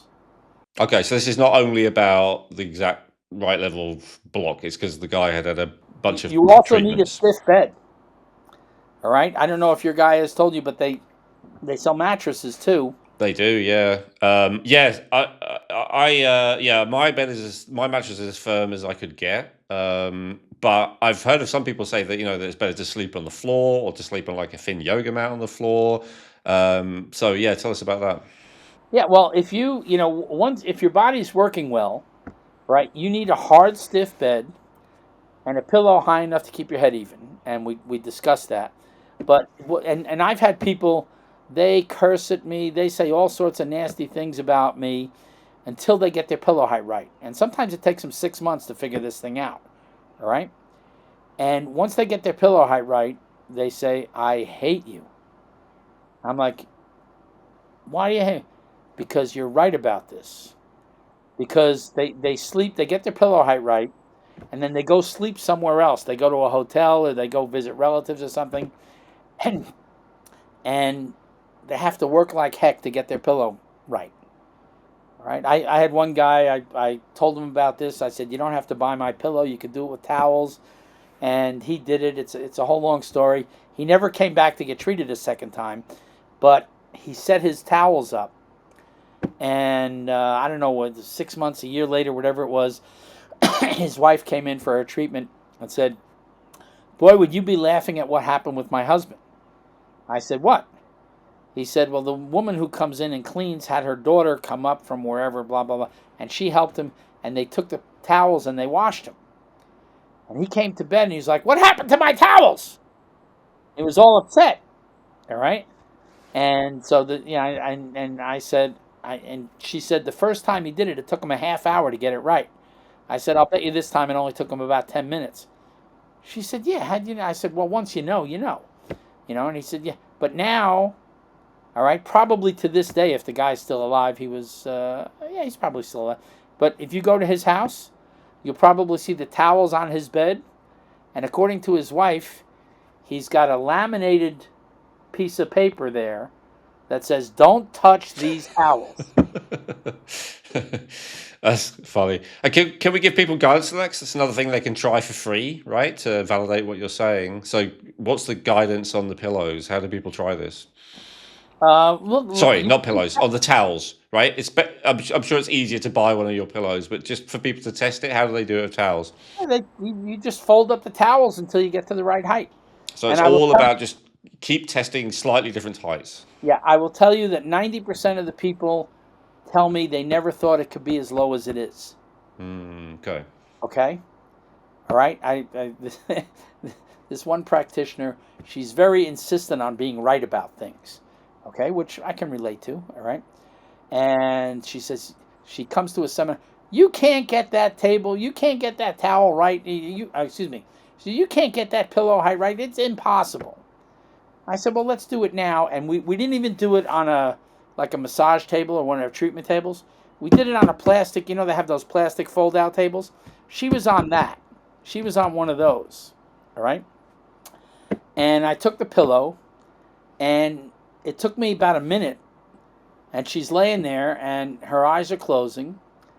And I was telling everybody else, in the room, I said, by the way, you notice your eyes are closing now?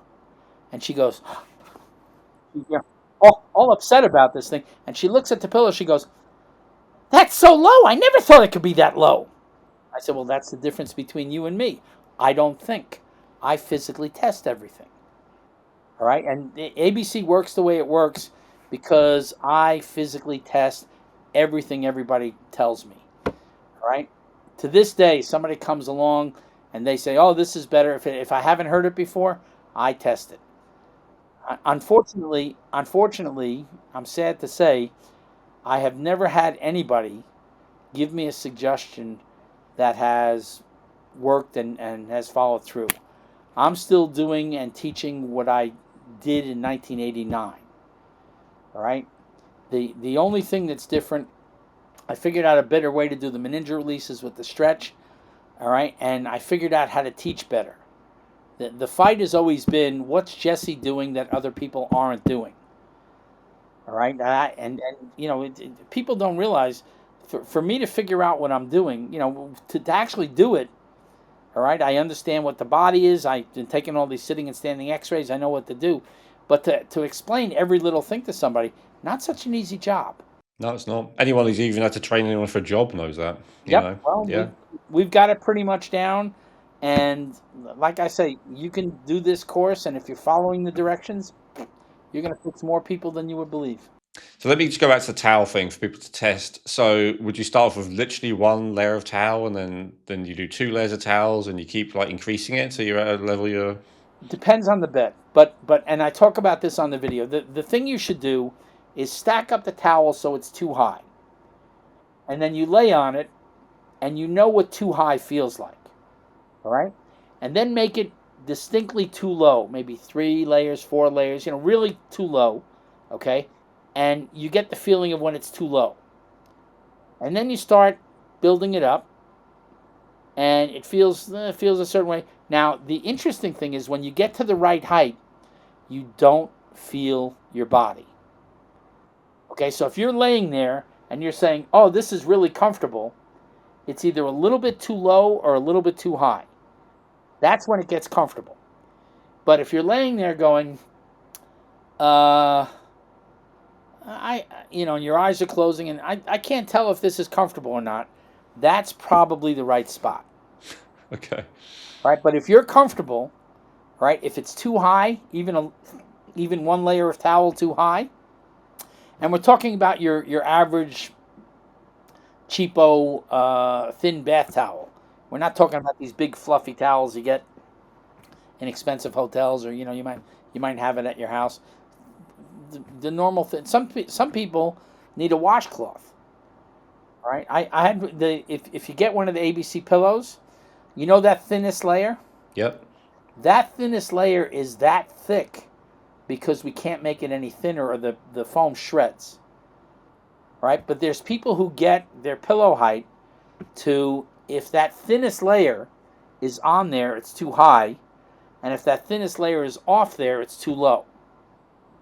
All right, and I was in Milford, Connecticut, which is where New Haven, Connecticut, where Yale is, and there was this professor there, and she was German, and she got the ABC bed, she got the ABC pillow, and she complained to me that she couldn't get it right, and I said, well, let's do a video consult. You know, you have a phone, put the phone on a pillow, and just aim it at it, and I'll do it. All right, you know, when you get home, and I happen to have the time, so we did it. And I said, yeah, that thing is a little bit too thick. Too low is, it's too low or it's too high. I said, do you have a washcloth? Now, I don't know about German people in general, but she said, washcloth? What? She said, I have a dish towel. Now, you know how thin a dish towel is, right? I said, okay, go get the dish towel. So she got the dish towel, she put it there, and she laid down, and on the camera I'm seeing. I said, do me a favor. I said, double the dish towel, make it 2 layers. She doubled the dish towel, and she's laying down. She goes, she's trying to close her eyes, and they keep popping open. All right, go back to 1 layer. And she's just out. I said, all right, do it like that with 1 layer, and let me know how it is next time you're in. She said, okay, thank you. She came in, and she said, having your pillow height right is the difference between day and night. And I thought this was a great pun, right? And I thought, I said, well, that's a great joke. And she looked at me like I was an idiot and whatever. Okay. And But, what impact does this have? Can you oh, it's so huge. It's huge. because Okay. or how? Like explain it Well, to us. if you're laying there with your pillow a little bit too high, all right, you're going to wake up with a stiff neck and you're going to get headaches and things like that. If it's a little bit too low, you're going to have problems lower down in your body as your spine twists. Oh, really? Wow. Yeah, if you think you have your pillow height right, in the middle of the night you roll onto your back, it's a little bit too high. Okay, these are great tips. And would a person sleep more deeply or more soundly or anything Well, or I, soundly. All right. What happens is if you sleep this way, first of all, you don't move. Okay. All right. Okay. My wife and I had a king bed, and the only reason we had a king bed is because we had 3 dogs that slept with us. Okay. The dogs have passed on, and she said, "Well, we got a queen bed." And unless I move my pillow really close to her, she's on the other end of the world as far as I'm concerned. Because I have my pillow set and I like to read, so I'm on my phone.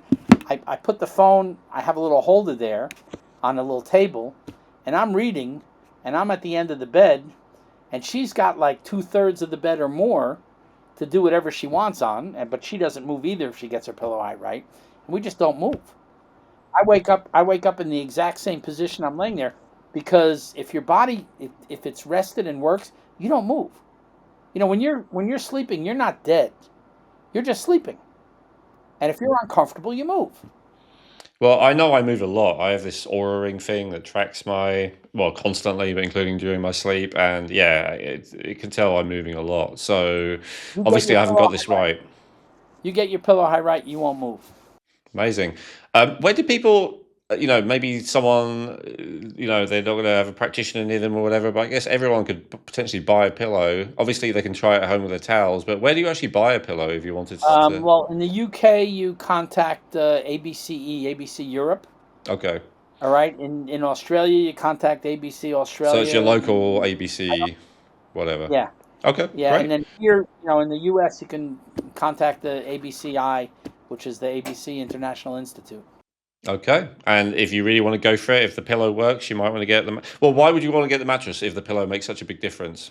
Well, if the mattress is soft, you can't get your pillow height right.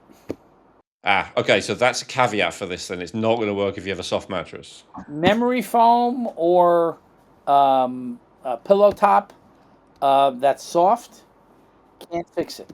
Okay, right? You want to see the woman who's responsible for the pillow? Yeah, sure. That's her right there. She's Hey. responsible. She's responsible for the pillow. Without her, we wouldn't have any foam pillows. I'd still be telling people to fold up towels.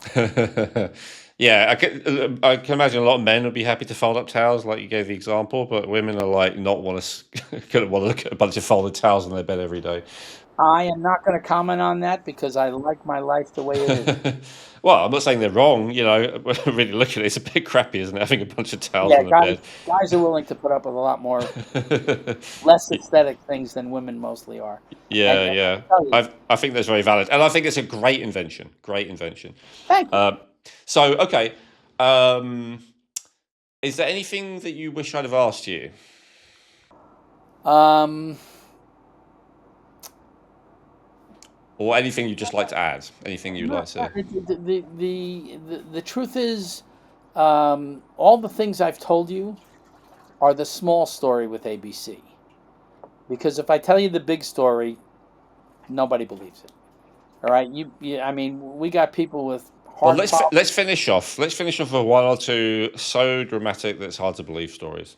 Well, a lot of people aren't going to like me for this, but when I first started figuring this stuff out, I had a practice in Milford, Connecticut, and Milford, Connecticut at that time was a very blue collar place.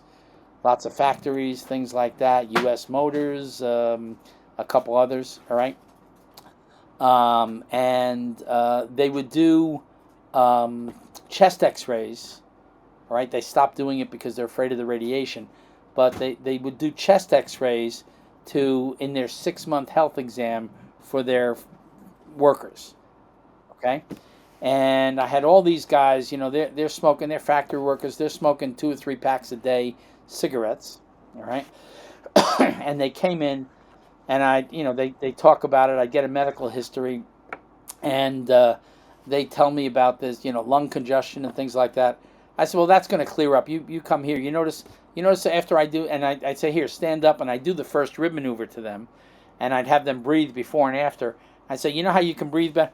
Yeah, I'm going to treat you. Your body's going to work so well that you're going to breathe, and you're going to clear out your lungs. Because when you breathe, the reason lungs get congested is because the ribs don't work. We forgot to go back to the breathing thing. All right, so I'm glad you brought this up. Sorry to interrupt your story. Finish the story first. All right. So what happens is, I'd be treating these guys, and 6 months later, all right, they would come in, and a bunch of them did this. All right, I mean, enough so that it's a regular thing. They said, remember you told me about this breathing stuff? I said, yeah. He says, tell me about that again. And I told him. And I said, why do you ask? He says, well, because I got my 6-month checkup, and the doc said he's glad I stopped smoking. And I said, did you stop smoking? He said, no. He says, I'm still smoking 2 or 3 packs a day, same as I always was. I said, yeah, but you can breathe now, and you're clearing out your lungs. He says, yeah. He says, I told that to the doc, and the doc said, no, that can't be. Right? The docs have that. Before you ask your breathing question, because I can think of it, once I started figuring this out, you know how they talk about RSD, reflex sympathetic dystrophy? Actually, I haven't heard of that, but okay. Yeah. They used to call it where people's circulation goes and their hands turn black. Oh, Raynaud's disease. Raynaud's disease, all right? Same type of thing. All right, it's Raynaud's or reflex sympathetic dystrophy is the medic. Well, this woman worked for a neurologist, and she came in. It was sometime in the summer, I think maybe June or whatever, and she had back pain, and she decided to come to me. I had ads in the paper, and she said she had Raynaud's disease, and I said, well, that's going to go away too. And she looked at me like, because the medical people, that never goes away or anything like that. Well, the short story is, in December, I was taking somebody up front, and I said, okay, who's next? And I got a big snowball in my face. Okay? And I said, oh, thanks. What are you doing? She goes, Doc, look. She puts her hand out, and it says, pink as mine is now. And I said, wonderful, you have a hand. She goes, Doc, I have Raynaud's. My hand used to go black in the cold, and now I'm picking up snow, and it's still... I said, I told you I was going to fix that. And she said, she just opened her mouth. I said, did you tell your doc about it? Because she works for this neurologist. She said, yeah. I said, what did he say? He said, well, it must not have been Raynaud's because you can't fix Raynaud's. Yeah, typical. All right, so, all these things all, eventually everything unwinds out. Okay? It takes whatever it takes. All right, what were you going to ask about breathing? Well, you looked at mine, you said it was, incorrect in some way, but the crucial thing, I think, which belly breathing, because a lot of people do that intentionally, right? Like martial arts practitioners, singers, yoga, all these kind of things, they teach you that it's correct to breathe from the belly. You were saying that that's not the case, so I'd like you to explain it. I got a story. Okay? I was out, it's a whole thing. I moved out to California, and I had an office in LA. And I'm a Scientologist, and they have a lot of movie people who are Scientologists and things like that. And so a lot of them came in. Wait, sorry, you are a Scientologist? Yes. Yeah.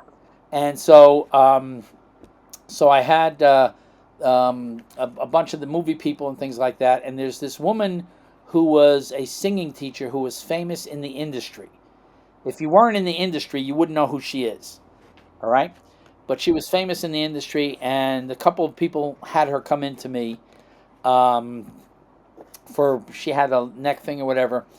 And I happened to say to her, I said, you know how you teach people to belly breathe so you can belt it out and everything? She said, yeah. I said, you bring them here and they won't have to do that. And she looked at me like I was the smallest piece of dirt on the end of her shoe or something. She's looking at me like, I said, wait. I said, I'll show you. I said, sing a note. And she's looking. It was an industrial building with brick um, walls and all this stuff. She said, I'll blow the door. I said, just a excuse me, better than that. And she gives this note. All right. I said, okay. I put her back against the wall. I did the first rib maneuver and I fixed some vertebra that was stuck forward. I said, okay, sing that note again. She looks at me and she goes, ah! What'd you do? I said, well, I told you. I said, your chest wasn't working. And now, see if you breathe. I did the same thing with you. And she noticed her chest was. I said, hang on, let me do a little bit. I did a little bit more. And she started singing. She goes, oh my God, it's so much more melodious. It's so much. I said, yeah, because now you can use your chest. I said, wait. I said, try and belly breathe. And she was like, she's like, it's really hard. I said, yeah, if your chest works, you don't belly breathe. You don't have to. And she was like, and so, a lot of these singers who, got a second career, all right, from the 60s, or not from the 60s, but from the 70s and all this stuff, they got a second career, okay? A lot of these people were sent to an ABC practitioner. I moved back to Connecticut about a year or two later. But a lot of these people, anytime you see somebody with big square shoulders, right? Now, Rihanna said it to somebody in an interview, so I can talk about it, right? You know about Rihanna? I've heard of her, yeah. If you ever look at Rihanna, okay, when she's on like the cover of like People magazine or any of these things, you see these other singers, Britney Spears, they're all curved over, they're all sitting and they're all slouched. Rihanna, you never see slouched because she gets treated. There's actually an ABC practitioner in Ireland. I don't know how they got connected, but she flies him to wherever she is in the world. If she's having problems, she's got she's got what, $4 or $5 billion. So to fly him there and have him treat her, no big deal to her. It's you're buying bubble gum, and it's the same thing to her that is to you. But she has David go out there, and she has David treat her, okay. And if you watch, like if you go see the Super Bowl, her shoulders are up and broad, and everybody thinks that she's wearing some outfit that's got big shoulder pads and everything, but that's not true. That's her shoulders. She's up and broad, okay? So what you're saying is broad as in not collapsed forward. Like mine, all right? I carry a lot of weight now because I travel so much. I should be working out more and everything else.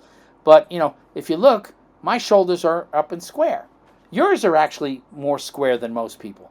They're still a little bit forward, but they're more square than most people. Okay, most people are sitting there, their shoulders are rolled in. Okay, I can't do that if I don't turn my hand in, I can't get my shoulders to roll in. Okay, so, Got it. But sorry, so you're saying, because when I see people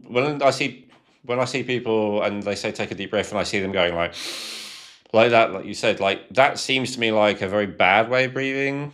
But isn't that breathing from the chest? Well, no. See, they're lifting up their shoulders because their chest isn't working. See, let your body just relax and take a deep breath without using effort. Yeah, it still goes to the belly and the chest. Hang on. Okay. Notice how much air goes in. Take a deep breath without using effort, and notice how much air goes in. Right, now do the whole thing with the shoulders and use a bunch of effort to breathe. Now you notice it's actually less air. Yeah, I think it's very inefficient. Yeah. That's right. Well, see, you've been treated with ABC, and a bunch of your chest works. So to use, they call them accessory breathing muscles. All right. To use the other muscles like your shoulders and everything to try and lift up your chest, you actually mess up your mechanics, and it doesn't work as well. Yeah, but I haven't done that for years. But what I have done and still do is, as I said, the belly definitely does move considerably when I would take a deep breath. So that means that the chest still isn't opening correctly? Not yet. Okay. Not yet. It's parts. Yeah, I do a thing to give people an idea of how good they're going to be. I stand behind them. I put my hands on their ribs. All right. I start usually lower down. I say, take a deep breath. They take a deep breath. And then I hold their ribs and lift up about a ½ inch. And I say, take a deep breath now. And they notice it's a lot bigger. right? And then you go up to the middle of the chest, and you hold on, and you do the same thing before and after, and it's a lot bigger. And then the upper part of the chest, same thing. I said, in 6 months, when you think you're feeling so good and you're doing so well, you don't need to come back. Have me do that again. One of those 3 areas will be better. The other 2 still not yet. So like yours in here works pretty well, but up here not yet. Okay, and that fits with the curve in your chest. And see, that curve in your neck goes down at least to here. Okay, so it's like, see, now watch this. Notice the upper part of your chest and take a deep breath. All right, so we can see not really moving well.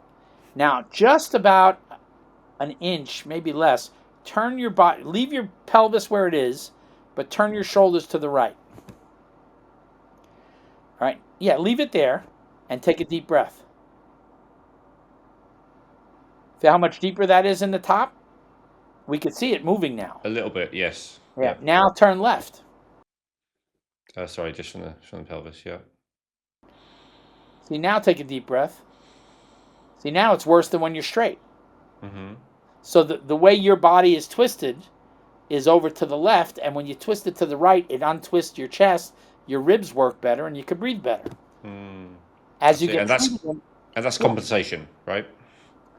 What's compensation? The twist. In your case, I don't know if that's, well, the twist is a compensation, but I don't know if you have something that's out of place in your body at that area that's making that twist. All right, people jump to conclusions, all right, and they get frustrated with me because when I don't know something, I say I don't know. Yeah, sure. And they're well, like, I'm just saying that the twist. You said the twist is always a compensation, right? Because ultimately, it's the bones out of place. Well, the twist could be there because of something that's not a compensation. See, if you have a vertebra that's stuck forward to the left, it could be pushing your body that way, and if somebody fixes it, immediately your body will straighten out. So that's not a compensation. That's part of the pattern. Oh, that's the distinction. Okay. You can have things pushed out of place as part of the pattern that are not directly compensating, but it's part of the pattern and it's there because of the pattern. Because the bone is not just forward, but it is also twisted. Yeah. It's like people with a knee problem. Knees are no problem. It's just 2 big bones that go like this. All right? But if you're twisted up on top or your foot's out of place and it's twisted on the bottom, it's going to rub and it's going to cause problems in your knee. Right? We have all these degenerative arthritis things and everything, and they get treated with ABC and it disappears. And people are like, how can this degeneration disappear? And the answer is, if you get this cut on your arm, it'll heal. Unless you keep pulling it open. You keep pulling it open all the time, it's either not going to heal, it's going to scar, or going to be something nasty. All right? And so what happens is that arthritis and everything is things are rubbing wrong. They're not designed to rub the way they are. Okay? And so your bone reacts. You get ABC and your body's lined up, that rubbing goes away. And when the rubbing goes away, your body can heal. We have discs, we have MRIs with discs that are gone. It's pretty funny. If you go to the ABC Europe practitioner website, there's a guy, Giuseppe Tarulli in Italy, who's an osteopath who does ABC, and he had a guy who had a disc problem, and he told him if you stick with this for a year, the disc will be gone. And everybody told this guy that Giuseppe was trying to cheat him and everything else, and he's Italian. He got a little worked up. All right. So after a year, they did another MRI, and the disc is like gone. The protrusion, it's gone. And he's got a tirade in Italian that goes this long about you, no good. He said I was a. It's pretty funny. You wasn't talking about David Cheatham's knee? My wife is in my course. There's a picture, there's an x-ray picture of a guy with a big degenerative knee thing. And then this guy, Dave Cheatham, who I told you his people used to move away. He told the guy, it's a whole story with it, but he told the guy, give me a year. It was bone on bone. Yeah, it was bone on bone. It was all this. And so the orthopedist he said, give me a year before we do the surgery. And the orthopedist said, it's your knee. All right. They come back a year later. The orthopedist does x-rays and the cartilage is regenerated and it looks like a normal knee.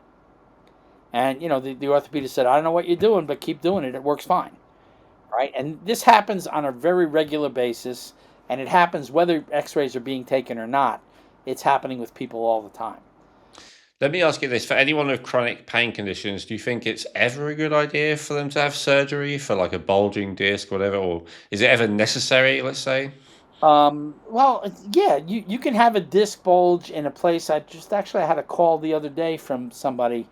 They had sent me an MRI as part of a consultation, and the disc was bulged out into what we call the intervertebral foramen. They call it the IVF. So between the two vertebrae, the way it goes is it makes a hole.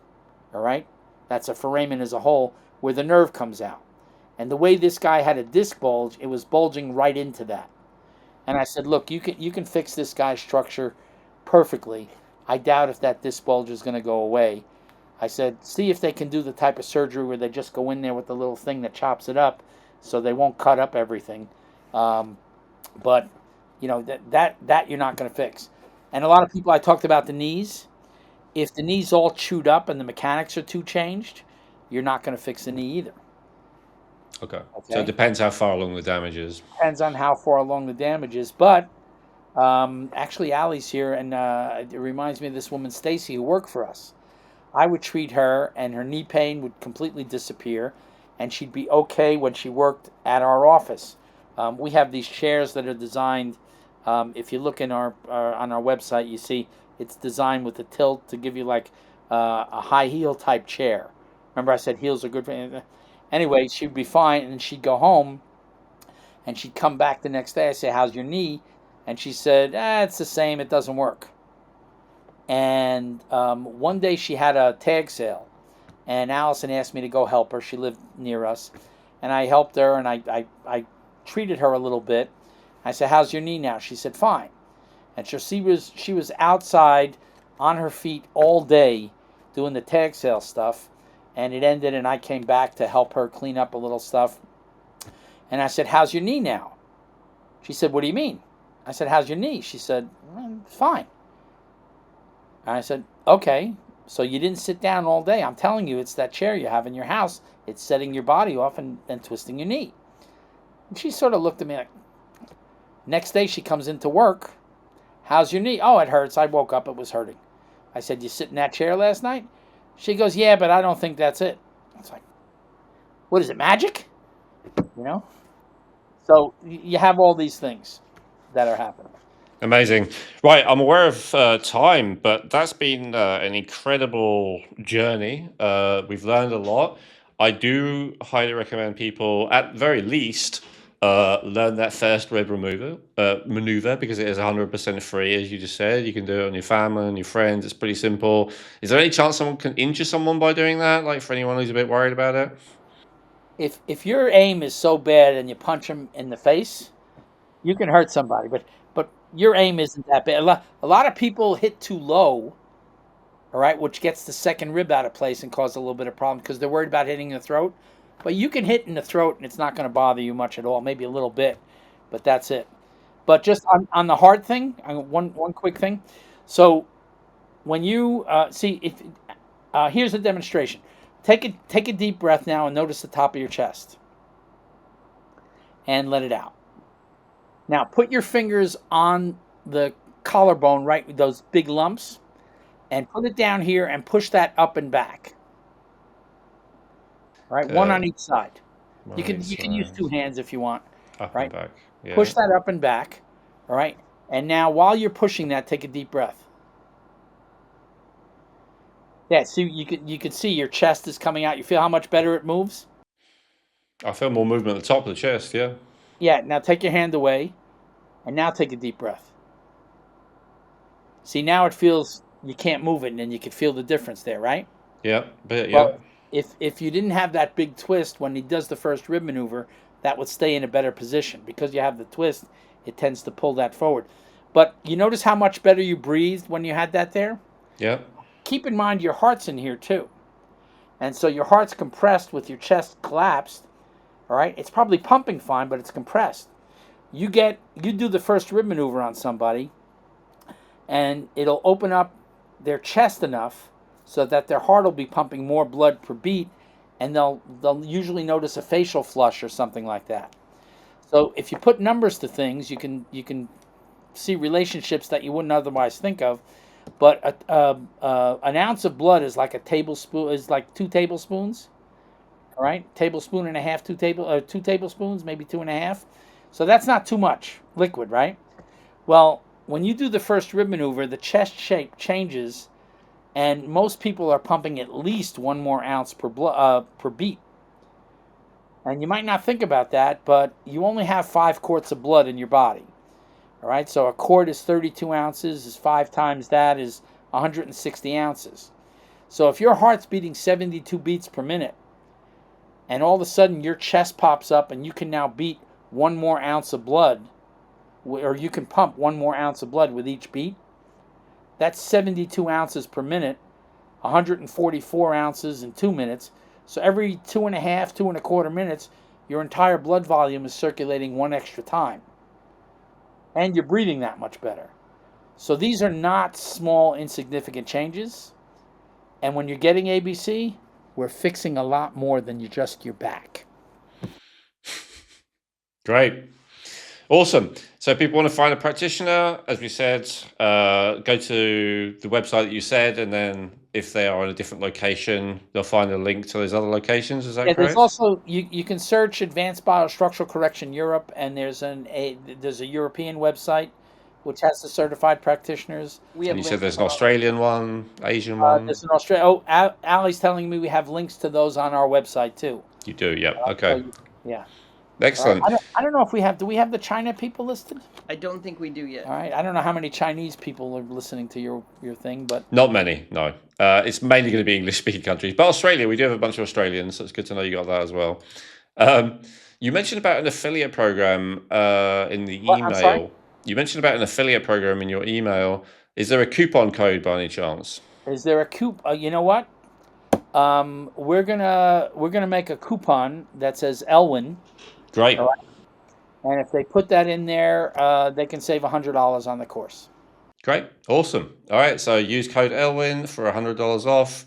If you're interested in learning about it, and even if you don't want to spend any money, you can at the very least learn to do the first rib maneuver.